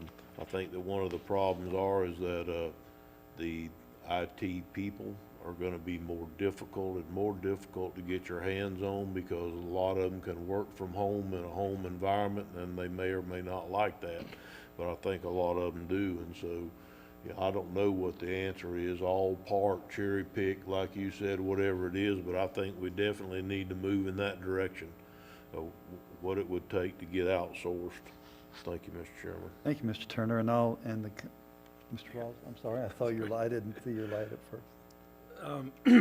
So Paul, you just brought a thought to mind. If I'm understanding you correctly, this will give us a baseline to see what IT could cost. Okay. The AS400 servers that we keep talking about, have you guys found anyone who's able to work on this? No? Are we stuck with this stuff in-house? No, Julianne, you were shaking your head no, and So I'm not your IT person, Oh. and I think that you can probably have IT come, but at some point, we're not going to have a choice, but we are going to have to move off of AS400. well, maybe that should be part of the conversation too, because, yeah, Matt, go ahead. Come up, Matt. Matt's got it. While he's coming up, may I say something? That's right. You can have mine, Matt sir. owns the AS400. No, thanks. That's all his equipment. Matt, before you say something, Yes. I want to make a comment. I remember when I had an old antiquated system in my office doing bookkeeping, and it took hours to reconcile the monthly reports. And I was so excited when they came out with a new product that we went to, and it took 30 minutes. And then a few years later, they came with a new product, and it took almost 3 minutes to do the recon. And I said to my bookkeeper, we've done something wrong. We did it too fast. And it didn't. It's just, that's how things moved at the speed of light. And they are moving that fast now. Matt, you can address this. Mr. Reynolds, Just I'm to elaborate a little bit on the AS400. So the AS400 is actually a piece of hardware. Right. It's made by IBM. It's an actual mainframe server type machine. Now there are different softwares that can run on the AS400, and that's really what is kind of hampering us right now is the actual software that's running on it. For example, the purchase order process. It has the ability to enter a requisition. It has a workflow to get a requisition. And once you turn it into a purchase order, if you need to amend that purchase order, increase it, decrease it, get rid of that purchase order, there's no way in the system for, say, department heads, there's no workflow built into the software to be able to do it. It's the same way with the budget software. That's why IT had to develop an in-house software based on the intranet to be able to do it. I have one staff member that has an extensive amount of knowledge about the software that's running on the AS400, but I think her 50-year anniversary just came. She has worked for the clerk's office. I think she started in '68 or '69. So at whatever point, I don't know when she's going to leave. I hope she doesn't leave yet, ever. Yes. But the software itself is what we really need to look at. Whether we actually keep the mainframe itself and just upgrade the software that runs on it, will just be the discussion that needs to be had. So when you hear AS400, it's kind of. Well, some of the reports that I've seen are put out in the old spreadsheet style, like they would be printed on a dot matrix printer. That's right. Yep. Are y'all using dot matrix printers? No, you don't. We don't have to do that anymore. The IBM has come up with software. You don't have to have the old terminal machine. Years ago, you actually had to have what was called a terminal to connect to the AS400, but now we have software that runs in Windows that's able to connect, and we can print it to a text file, print it to a PDF. But even at that point, like when I try to get information out to put it into a spreadsheet, I have to put it in a text file, then I have to open it in Excel, and then you have to do the text to columns, and you have to sort what data you want to be in each column. So there's kind of a It's taking process. 3 hours to reconcile your checkbook. Yeah, it's not a smooth process, but I mean, I've written the macro to be, I just push a button Yeah. and it does it in like But still, you 10 had to spend seconds to time do writing it. the But macro. yeah, you have to spend time. It's a little bit cumbersome, but you know, that'll be something that we should be looking St. Johns at. County School System, when they award you a contract, all the information is put into a system. They issue a purchase order number. The purchase order number is a credit card number. So when they authorize the payment, you just put that in your terminal and you're paid within 24 hours. There's no paper checks mailed out. It's all Yeah, automated. that's a much more advanced process, and that's something that I'm looking at too within my own finance department is like ACH payments Right. or an AP rebate program. That's something that we did at the city of Palatka, and it uses you use a bank, and it's kind of like a credit card, and then you get a percentage back, a rebate back on the percentage that you spend. All right. So But vendors it that saves have you so much manpower and paper it and does. mailing. Yep. Yep. So are there any cloud-based, I'm afraid to say this, but are there any cloud-based options? Because my company is cloud-based now, and we're actually looking at shifting over to Google from Microsoft, looking at the pains and gains of that. Are there any cloud-based options that the county could look at and get away from the hardware aspect of it? I actually haven't talked to software companies kind of in the realm. What they call them is ERP systems, Enterprise Resource Planning Systems, and those systems have a bunch of different modules. So it's kind of like a la carte. So if you need a fixed asset module, you can add that in. If you need the purchase order module, you can add that in. If you need accounts payable, you can add that in. So you kind of start with your general ledger and you add in modules, payroll modules, for example.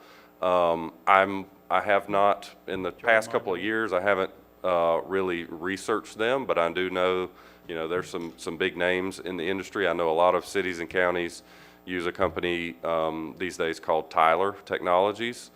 The old SunGuard, I can't remember what they call them, Center Square, I think that is basically what our software is now. So it used to be called HTE, SunGuard. Now it's called Center Square. We do have a maintenance agreement with them, and so my one staff member that I have on staff that is very familiar with it, if she is unable to figure out issues with the software, she has to submit a help ticket through Center Square to be able to do it. I know that they have newer forms of software out there that no longer run on the AS400. They run on Windows-based servers in a virtual environment. So I just haven't spent a lot of time lately in the past few years researching kind of the way ERP systems are going these days.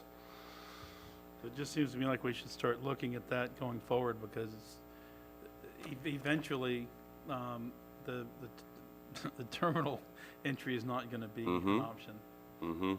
It's really good for fast data entry because it's based on, you don't use the mouse. Everything Yeah. you do is off the numpad.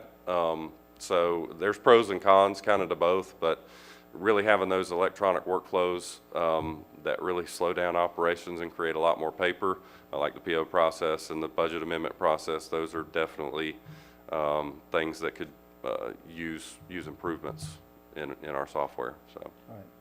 Mr. Adams, you have the floor. Yeah, so the AS400 limits you in many ways. It limits you to things that are interoperability with different disk, different storage, different vendors that you want to buy to get more quotes from. It limits you in, basically, like you're saying, a lot of stuff has to be homegrown. Some of the modular stuff, and I think the way they work around it is they get some Linux systems connected through to the AS400. So that's a workaround, but that really isn't a solution, it's a workaround. So getting that out of here in some way through a migration off of it should be a priority of this commission, in my opinion. So you should or should not? Absolutely. And the other problem you have is, just like you said, institutional knowledge. His one employee's 50 years in, there is not a technical school that has AS400 as a choice to take in your track for new kids coming out. I mean, if there is, I'm not aware of it. Dell, because I just am aware, we do have about 70 customers that still, we interact with storage on it, but we're writing stuff specific to them. And I imagine we're going to stop doing that at some point too, and it's only because there's some huge customers. So going forward, we need to figure that out, because we're limited in not only what we can do with it, but we're also limited to the vendors we can send requests for purchases out for some of the interaction with the AS400. So just putting that out there as well. All right, thank you. And I have a few. In the end, it could cost you money, because if you only have 3 people that could bid on something that you need, Right. instead of 15, it definitely limits your ability to get a lowest quote.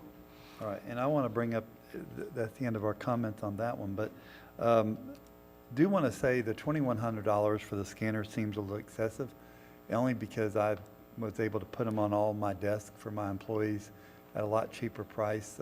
They really make some really good double-side scanners that you can, I mean, I did my whole office with one in a year. So, and it was pretty, and it's still running today, and that was 15 years ago. So I think that you might could, you know, I know when I first told my staff that I was going to put scanners on their desk, they all kind of freaked out. But once they got them, they loved them. And then I remember telling them I was going to put dual monitors on their desk, and they all went, you know, Larry, this is getting a little bit far-fetched. But then they wanted 3 monitors instead of 2. So, I mean, when you start looking at that, you know, I think we can probably get by with more for less money. But that's just my opinion. Angela? Got one in the front desk up there now, Right. scanner. Yeah. Why don't you go ahead then? Do you have any other things on the next 2 pages that are supporting this, or are you pretty much good with your presentation at this point? I think I've covered everything. Okay, good. All right. Any other questions for her, for Ms. Angela? Then we'll go to our executive director. Before we do that, Mr. Jim, I'm going to take a 3-minute break. Do you want the breakdowns, We already. the financial breakdowns, or We're good. you're skipping them? Yep.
All right.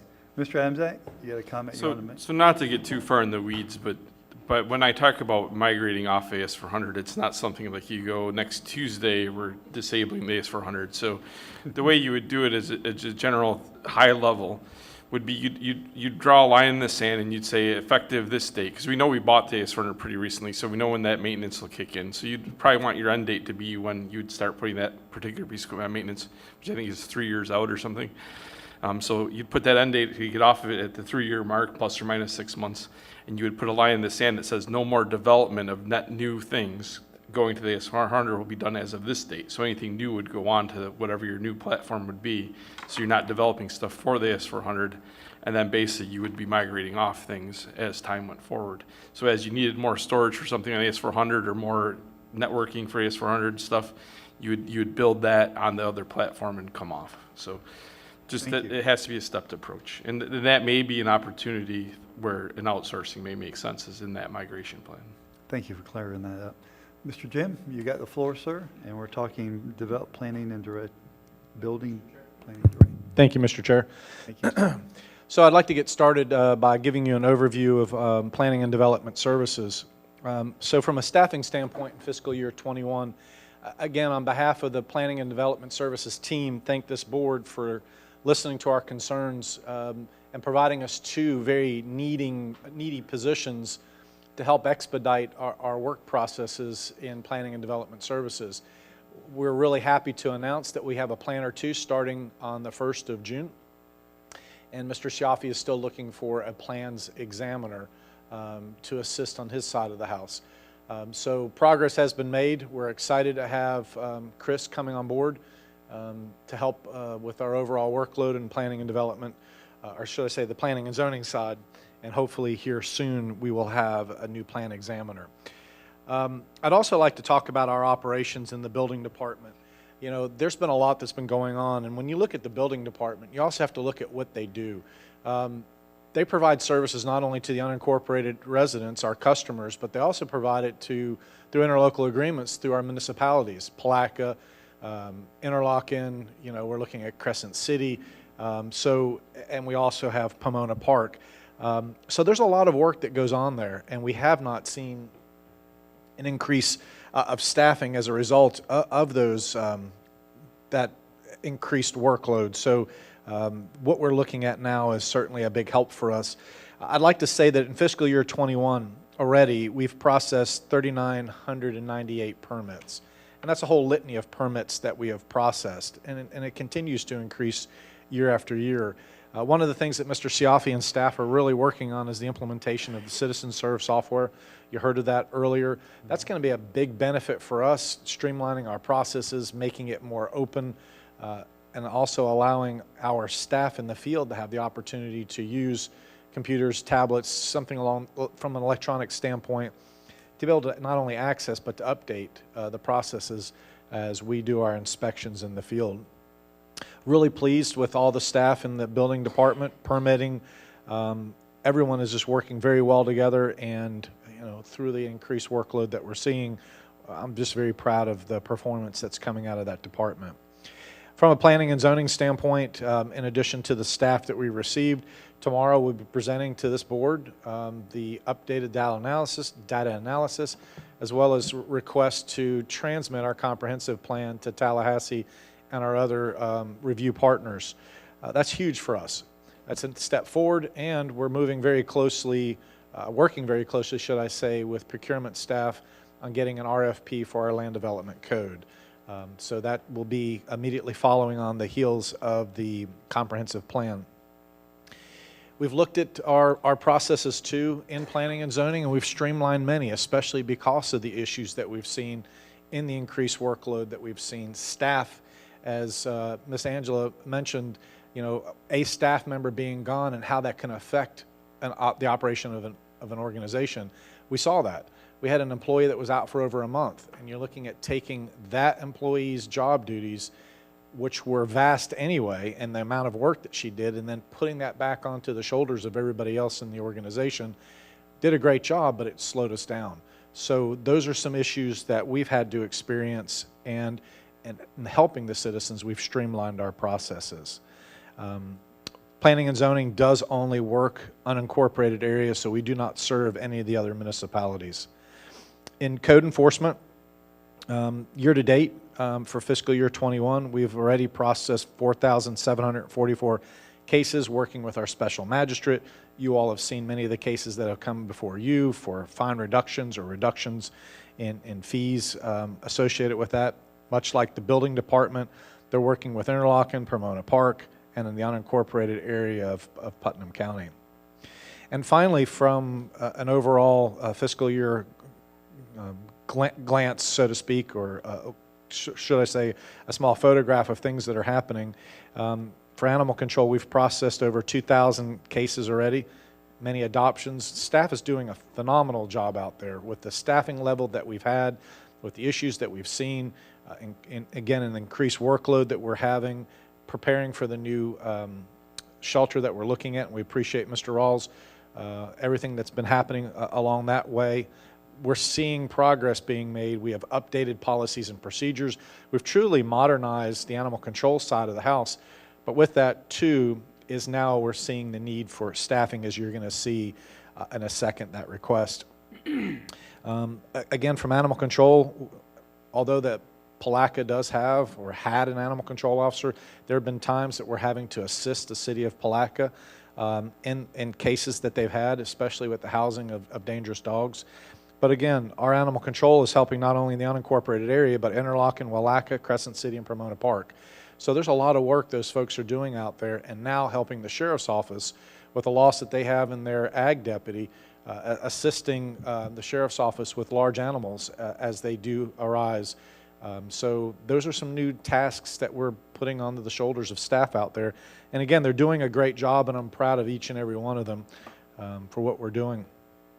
So that's just kind of a brief overview of where we are. And this is a true needs budget for us. If we've looked with staff, we've worked with staff, Mr. Siafi, Mr. Gabriel Quintus, and other staff that fall under them, to include Ms. Kathy Tillman, to truly find out what their needs were, and taking those needs and being able to document them in a work product that we sent to Mr. Suggs and administration, and now that you're seeing in this PowerPoint presentation of the slide that you have in front of you. So from staffing changes, in addition to the 2 positions that we've already received, the building department is humbly requesting for a permit specialist. Currently we have 3 up front, with vacations, with time off, with sickness, with the need that we're seeing with the increased workload. Having that extra person up front will help facilitate that process, speed it up, especially with citizen serve. It will be very beneficial for us to have that new person up front. From a code enforcement standpoint, I don't need to tell you, gentlemen, that we are a very reactive code enforcement office. We have 2 code enforcement officers and 1 supervisor. They absolutely could be doing a lot more with more staff. We're just not there. So we have to be very careful and selective in our cases. Obviously, the most egregious, the cases through complaints we're following up with, but we are very limited in our abilities that we have there. And in order to facilitate an enhanced service to our citizens, we're asking for 1 code enforcement officer or an increase. And much like I mentioned with animal control, we are finally up to staff. We're now looking to fill 1 vacant shelter attendant position that we have. We recently had that position come available last week. But we do know, based on the workload that they have, looking at a new shelter coming up, that there is a need for an animal control officer and a shelter attendant. Our animals need good care, and we need our officers in the field handling these complaints. I've talked to many of you, or each one of you, about dog and animal complaints in the county, and they continue that way. We only have a limited number of staff to handle those requests. So we're looking at a very humble request of increasing 1 animal control officer and 1 shelter attendant. Looking at capital changes, we do have the requirement of completing the land development code, which we're looking at $150,000 for that. But of that, 70% would be the land development code, and a portion of that would be for our traffic count study that we're getting ready to contract with a company called VHB to come in here in the next few weeks to do a traffic study. And again, we're looking at the land development code at least over 3 budget years, or at least at a minimum of 2, potentially 3. From capital changes, code enforcement, we're looking at vehicle replacement at $76,500 for the replacement of 3 vehicles.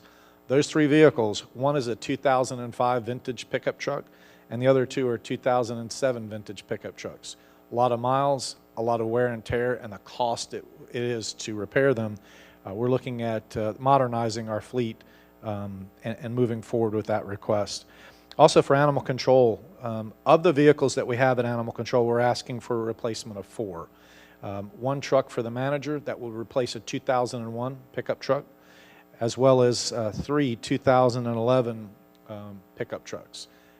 Those trucks are the ones with the boxes, the 3 with the boxes on the back.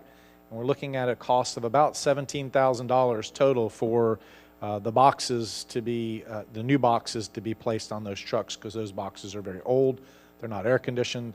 They've seen their day and time, and it's time for us, with your blessing, to replace those vehicles. Again, that's not our whole fleet, but that's just a portion of our fleet that we're looking at doing. From an operational changes for planning and zoning, we've had to pay overtime. We've had to transfer some money that we did not have in that line item this year. We just normally have not paid overtime. But one of our processes to speed the processing part up was to start paying overtime for our staff that can come in on the weekends and work late, or come in early to help with the workload, as well as additional training for our planners. One of the things that's very important, we're looking at our planning manager obtaining a planning certification. We have other certifications that he and the other planners either have or must have.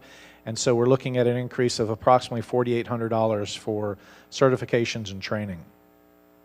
Much like planning and zoning in the building department, we're asking for an additional $11,700.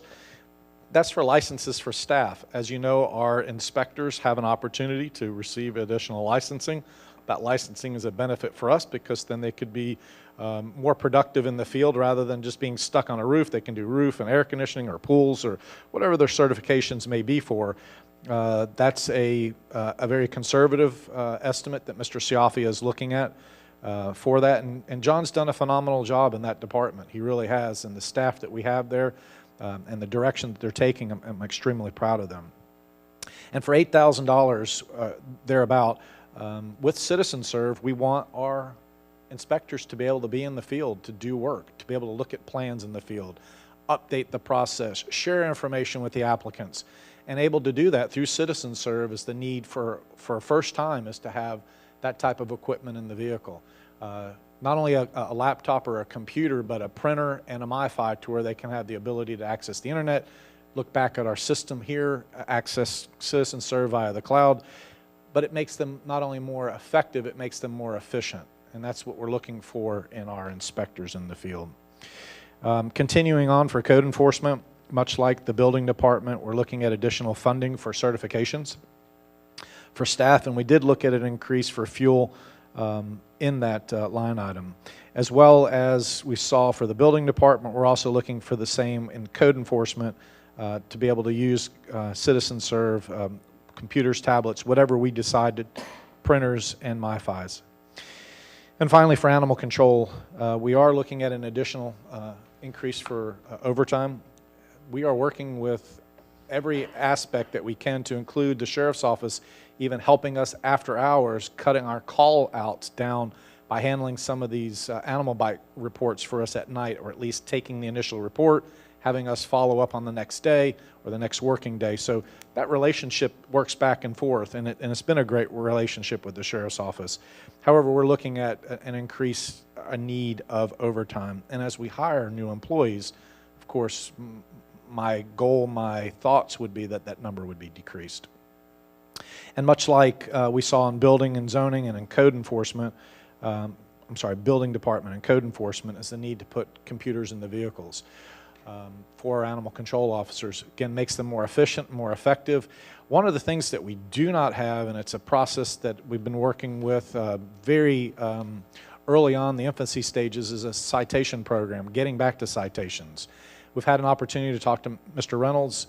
He's had an opportunity to talk to the judges, and we are beginning the conversation of finally coming back to a citation program that we could use not only for code enforcement, but we can use it for animal control. The sheriff's office wants to begin using that. So those computers in the vehicles would be very effective for our staff and their ability to process paperwork and helping the customers that we have to deal with on a daily basis. So from a very brief snapshot of the planning development services, I provided to you what we feel is a true needs budget. And I am at this point open to any questions that you may have, and I'll be glad to provide you answers. Mr. Adams, that? Yeah, so I like the numbers here, and that I'd like to see if we can get like a 10-year chart of, all these year-to-date things. And that just seems like it would show us trending, because I think that the numbers are trending upwards, so that would help justify to the public and to us the need for these extra positions and vehicles and whatnot. But one thing to think about, and one thing I've heard back as far as animal control goes from the public, is adoption rates are driven by access to adopt the animals, which is Saturdays and after hours, which we don't do a lot of that currently just because of the staffing and other things. So I'd like to see whatever we plan to do to allow for a Saturday being open for adoptions, as well as till 7 p.m. or 8 p.m., whatever it is. And if that involves changing someone's shift to overlap the weekend, or shift differentials, I don't know if that's even possible in government, but where once they're past 5 p.m. or whatever, they get a 10% or 15% additional pay for that couple of hours after 5 p.m. if that's part of their shift. Just things like that, and that in a way is a little bit cost saving. Over overtime is saying someone worked 8 hours. If their shift was just for that person that was going to man the adoption center for the extra few hours in the evening was a differential, and their shift started later in the day, that may be a way to save some money as well. Well, Mr. Chair, if I may follow up on that, we do have adoptions every day. On the weekends, we do have staff that are there. We work with our shelters and our rescues a lot, and they're a big help. They're the ones that help us free up space that we have in our kennels when we're bringing in dangerous dogs, or we have, like the other day, we had 11 poodles that came in from a case that we work with the sheriff's office over a deceased individual with their dogs. And I find it amazing that because they were poodles, we actually had people coming out to the shelter wanting to adopt immediately. But again, when they look at the other dogs that we have, it's a very limited response. However, we do have the adoption process that works on the weekends. We're working with other counties to help with our adoption processes. And we were once using the building next to the supervisor of elections for adoptions, but because of COVID, that slowly waned, but we're looking at ramping that back up. Maybe not in that building, but working on that program. Mr. Chair. Thank you, Mr. Adams. That Mr. Turner? Okay, you said in your presentation that you were trying to move back into citations. Okay, does our ordinances allow you to do that at this time? Mr. Chair, some do, some do not. I know that animal control would most probably have to be rewritten, or at least a clause being placed in there that continues to be an option. Well, if I may, Mr. Chairman. You have the floor, sir. I have a problem with that. We went through this back when we were on the codes board and the planning commission and years ago talking about citations. What happens on many times, as many if not more, is that it turns into neighbor disputes. One neighbor turns the other neighbor in, and the codes is in the middle of it, or whoever for whatever citation is in the middle of it. So I think we'd have to have a long discussion on the citation thing. And then the additional citations. And then also, did I understand correctly that you're asking for $175,000 to buy air-conditioned dog boxes for your pickup vehicles? No, sir. That's 17,000 total. New boxes, which are, the new boxes do have air conditioning as an option in it, yes. I think you did mention that number.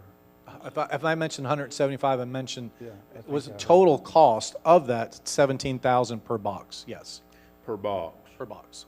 and it includes air conditioner It does, yes. and, And 4 trucks. And 4 new vehicles. no, not for the 17,000, 17,000 just for the air-conditioned dog box.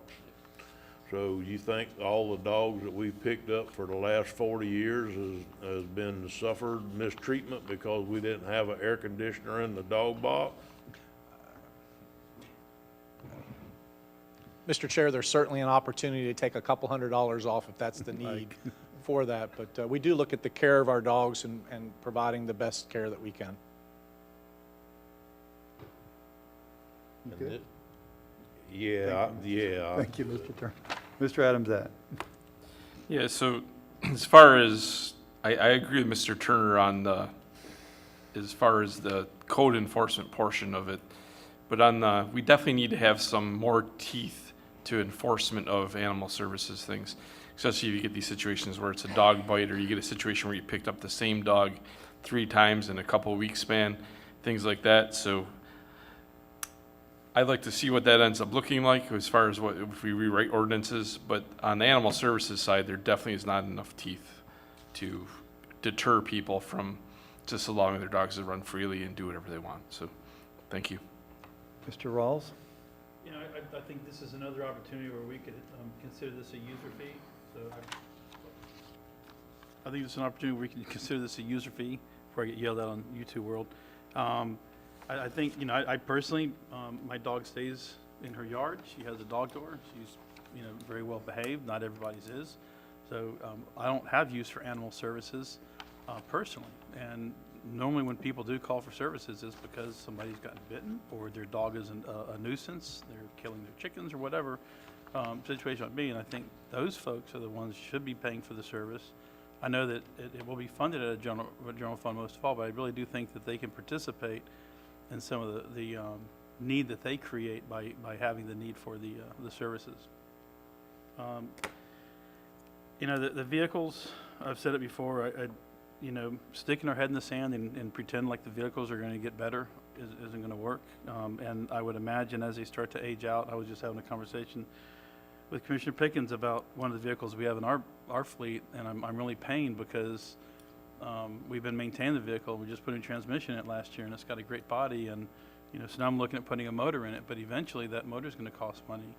And you know, you have that break-even point. You know, do we spend a lot of money to maintain this stuff every year, or we just start looking at fleet leasing, which is one of the options I'm looking at personally, and then also fleet replacement on a recurrent basis, so we don't get hit with these "I need 4 trucks right now" conversation. If we're replacing 1 a year on a regular basis, then we don't have this thing. But this is part of the deferred maintenance that I was talking about.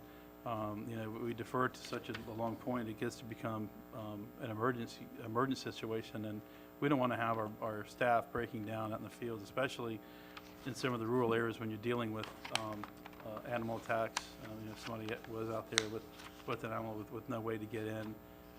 You know, and there are spots where my cell phone doesn't work. I would imagine that would be unsettling. So I know that we're going to have to bite the bullet at some point and look at funding this stuff. Talk about the fees on the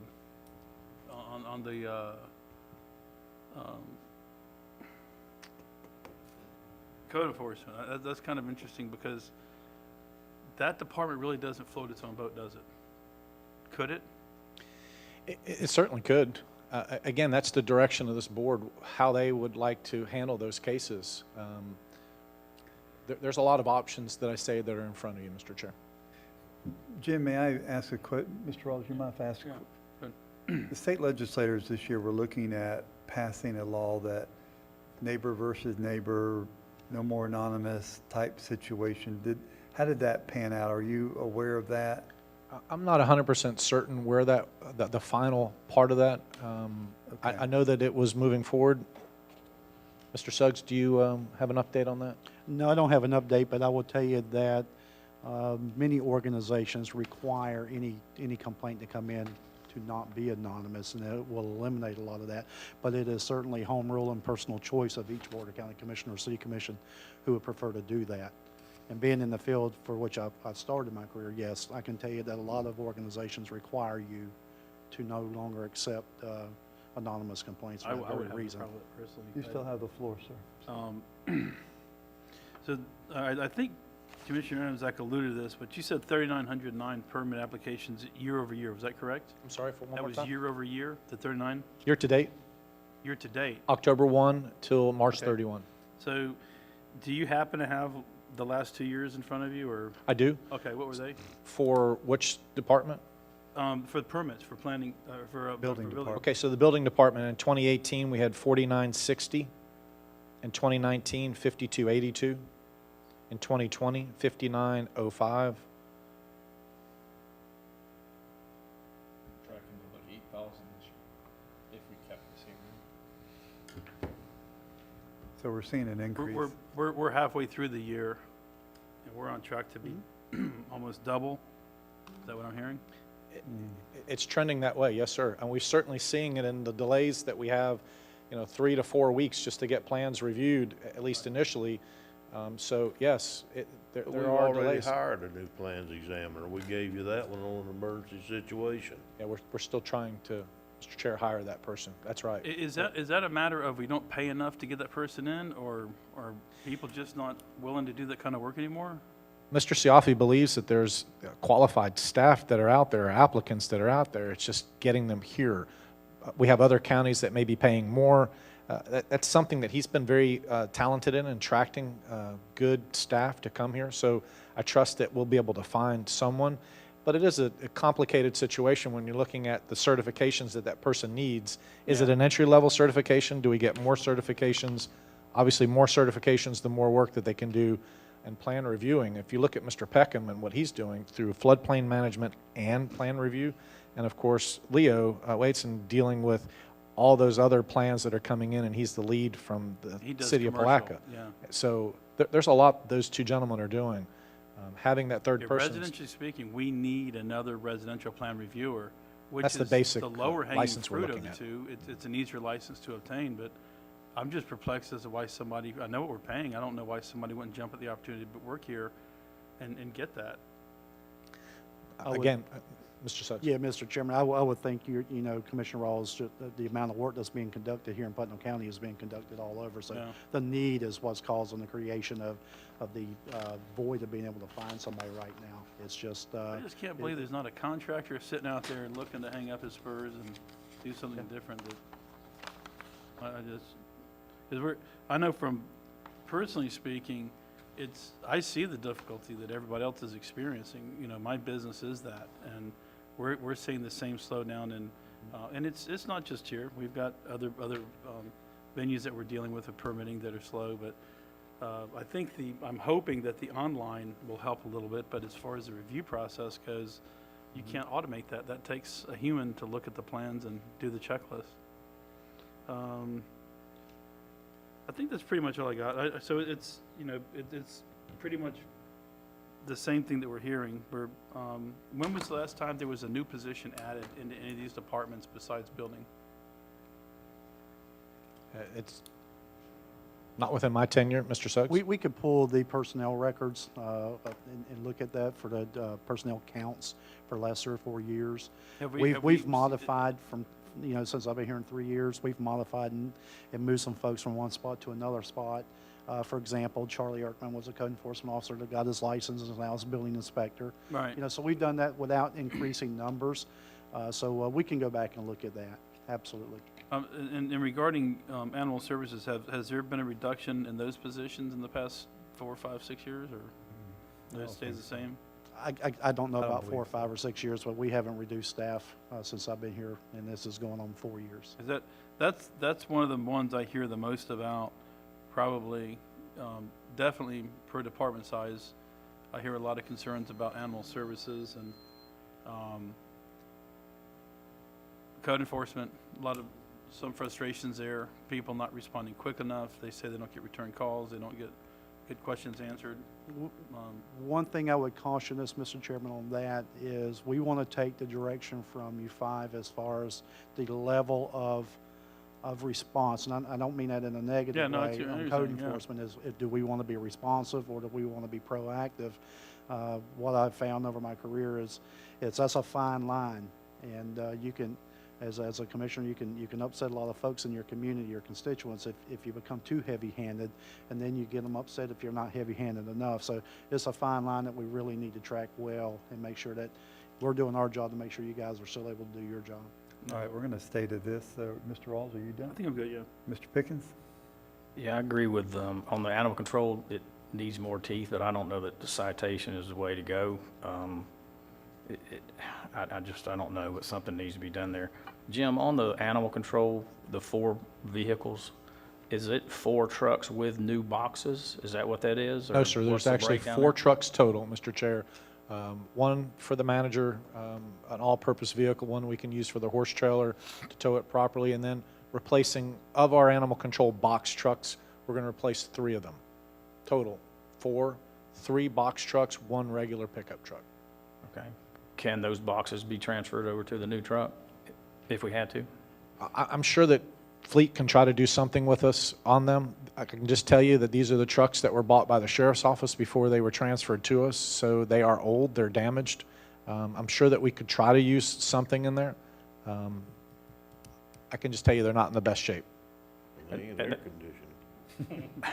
And that's probably not a bad conversation to have with the sheriff's department, because if somebody showed up at my door with a gun and a badge talking to me about my dog, I'm gonna pay a little more attention to them than somebody just says animal control on there. Not to discount our animal control people, because I don't want that job, and I'm glad they're doing it, and they're doing it at the best they can.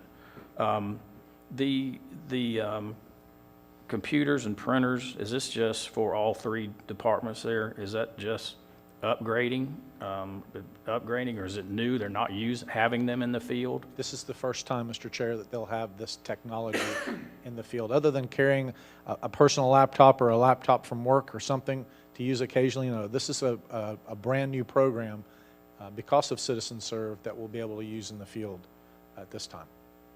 Don't they have laptops in their trucks now? Okay. No, sir. You done, Mr. Yeah, that surprises me there. Well, when they drive up to my job, they use them, so I guess it's their personal or something, I don't know. Yeah, I'm done. Thank you. Thank you. Mr. Adams? Yeah, and I'm just going to use the air conditioners and the things as an example, but these are things that not just in this forum, but in our meetings, and I've talked about it before, is to give us the options. I mean, if you had been like one without the air conditioner is 16,500 and one with is 17, maybe we wouldn't have had that discourse type thing. So, and not just applying to the budget, but across the board. If we know why the decisions are being made and what the cost is, that's definitely helpful. And that goes across the board for all subjects. Thank you. Thank you. And I have, before I call on you, Mr. Rawls, I have a couple of questions. Traffic study, explain that a little bit. I know that concurrency kind of went out the door, but we still need some numbers, correct? We do, Mr. Chair. So each year we contract with an organization. This will be the last year that we're able to contract with them without going out to RFP again, or the need for getting additional quotes for new vendors in the future.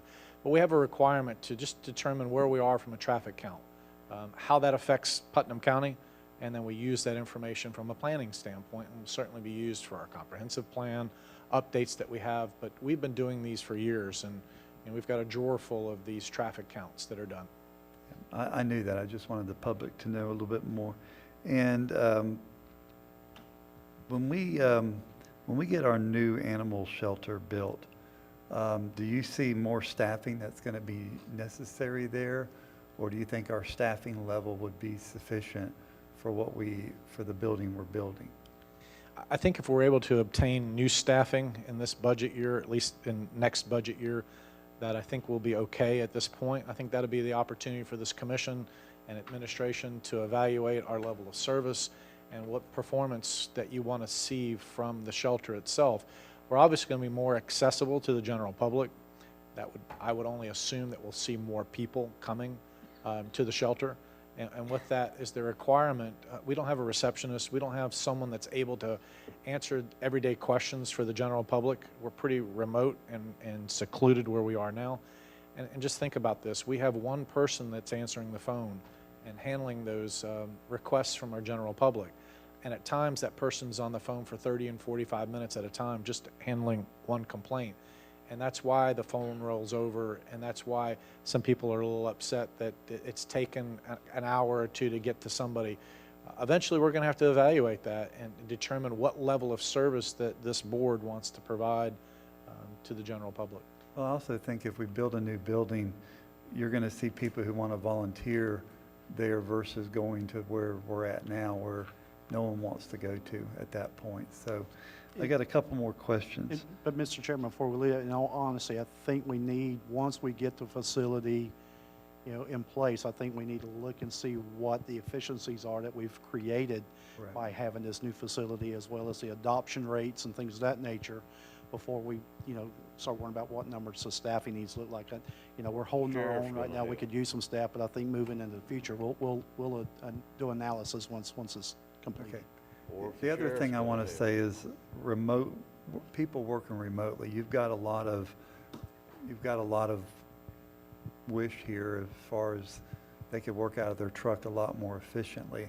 I was thinking about this over the weekend when we build a new facility, and how do we build out because what we learned, everybody learned. Everybody there, I don't think anybody wasn't thrust into the virtual world last year.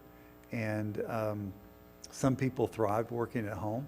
Some people might not have, but there's a combination of those who did pretty well, and things went very good. So my concern is that we don't build, and yet we're encouraging remotely by sitting in their truck and doing their reports and printing whatever they need to print and handing it to the customer at that point. What's the need of them coming back to an office, because their work is going to be done inside that vehicle? That might make them a little bit more efficient. The office might sit there vacant most of the time. So that's my thinking. That's the only thing. And my last comment was, and I had this conversation with Mr. Suggs and Ms. Holmes the other day. Ms. Young, I'm sorry. I get that screwed up all the time. I had this conversation the other day that as people better themselves, certificates wise, educational wise, and I'm not going to throw accusations that we might have, what their salaries were to begin with, but we do encourage that they do better for themselves. Do we budget that expectation there that somebody might get a better degree or an engineering or whatever the case may be, and that would bump them up to the next salary? Do we budget that going forward, or do we kind of wait until it happens and then come back to us at that point? Now, Mr. Chair, we've looked at that, having that in our budget. It's just now looking at enhanced licenses and the next steps that we have. We've always had an amount in there. I'd have to go back and actually That's fine. look to see, but this is just a projection of where we are with new licensing for staff. Well, I think if we sit here and we, almost every meeting, we talk about our employees and how important they are. And when we do that, surely we want to pay them if they're going to advance themselves. And that's all my comments, so I'll turn it Probably to a Mr. Rolfe. question for the deputy county administrator instead of him, Okay. Mr. Rolfe, or not. I'll get back to So you. one of the questions I had on your, regarding the salaries, do you have any expectation or increase because it doesn't look like your line item it has the salary increases, any at all. I'm sorry, Do you Mr. have- Chair, do you have a Mr. Ross, can you 3%, repeat? Cost of living adjustment figured in on your line item? That's something from maybe the deputy county administrator. We did not look at salaries. We left that up to the deputy county When I administrator. was looking at personal services, I didn't know if that included any increases in, okay. Okay. Mr. Chair, I do have Hang one on, last. Ms. Young wants to answer the question. Go ahead, Ms. Young. Sorry. Chairman or Commissioner, yes, all departments get treated equally, so everybody has the same cost of living that we So addressed. the question is, the 16,000 is reflected, or that number is reflected in there? Yes, sir. That number Okay. for the building department is also going to reflect the addition of the the plans examiner that we added in fiscal year 21. So yes, sir, that number, the difference This that you're, doesn't seem like it's a big enough number to me. well, what you're seeing is some more senior staff has left. Okay. And then when you start newer people, then obviously they start back at the range of an entry level person experience, based on their experience level, of course. Okay, so that 16,000 includes pay raises, the additional For the position. building Okay, department only, yes, sir. Okay. All right, Mr. Adamzat? So I like this idea of a service level objective for all departments, really. So whether it's fire, EMS, and it has to be an objective, because there's always going to be outside influences that affect your ability to respond to something, like a call for someone to come out and a dog that's traveling all throughout a neighborhood or something. That objective may be different during hurricane season or if it's on a bad road, but there should be some general guidelines, and I think we need to work with staff to establish that over time. That's something for future workshops, probably across the board. The one thing I want to say about certificates, I have 160 some IT certificates. So to base it, I think basing the type of things like what we did for the particular gentleman the other week has to be a one. I think it should be a one-on-one thing, because there's more to it than just a certificate. There's what value is that person actually adding? I mean, you can have, I've seen people in the IT industry that have gotten 30, 40 certificates in a year and then came and demanded more money, and they got fired because their quality work sucked, right? So certificates don't say everything. It's where basically it kind of brought to light the fact that this guy was spending all his time getting certificates and not doing the job. Right. I mean, so you don't want to set that precedence either, so I think it needs to be a basis, individual to individual situation, where someone is bettering themselves. Sometimes pursuing bettering yourself on paper is actually prohibitive to actually bettering yourself as an employee. So Thank you. just something to think about. Chairman, when you set up this meeting, this special meeting for today, you said that we were gonna break at We- 11:30 to 1:30, is that correct? We're fixing to. Okay, well, some of us set our schedules on your word. Got you. Mr. Rawls, the last word, and we're going to move on. I get the last word. Hurry. I had a conversation the other day about an employee with Mr. Troxel regarding the same thing, and she's been here for a long time. She sent some work product, and I was actually blown away by her capabilities. I didn't know that she was able to do that. I don't think she necessarily does it full-time for the county, but this is one of the situations where, I know what she gets paid, and I just told him, I said, this is an employee that we absolutely need to keep because of her capabilities, but we should also be able to put those capabilities to work and save us money where needed. So we'll hopefully be discussing her later, but Okay, thank you. Mr. Trina, is there anything else you need to? One last point out? thing, I know that we mentioned citations. Just want to say that citations are a tool for whether law enforcement, animal control, code enforcement to use. It has to be used effectively. It has to be used smartly. I can tell you my philosophy, and I can pretty well guarantee to be the county administrator's philosophy, is that they should be used, after education is a failure. They should be used in egregious situations, but not as a tool to leverage people to do things. And so, much like issuing tickets, you just can't go out and issue tickets to everybody. You have to be fair and equal in that application of that tool. And I can tell you that's what staff, at least our conversation, is that these are the reasons why you would use them after education has failed or for egregious violations. So just so the board understands, at least that's the mindset behind this, not a universal issuance of a citation to make a problem go away. Thank you. We're going to recess until 1:30.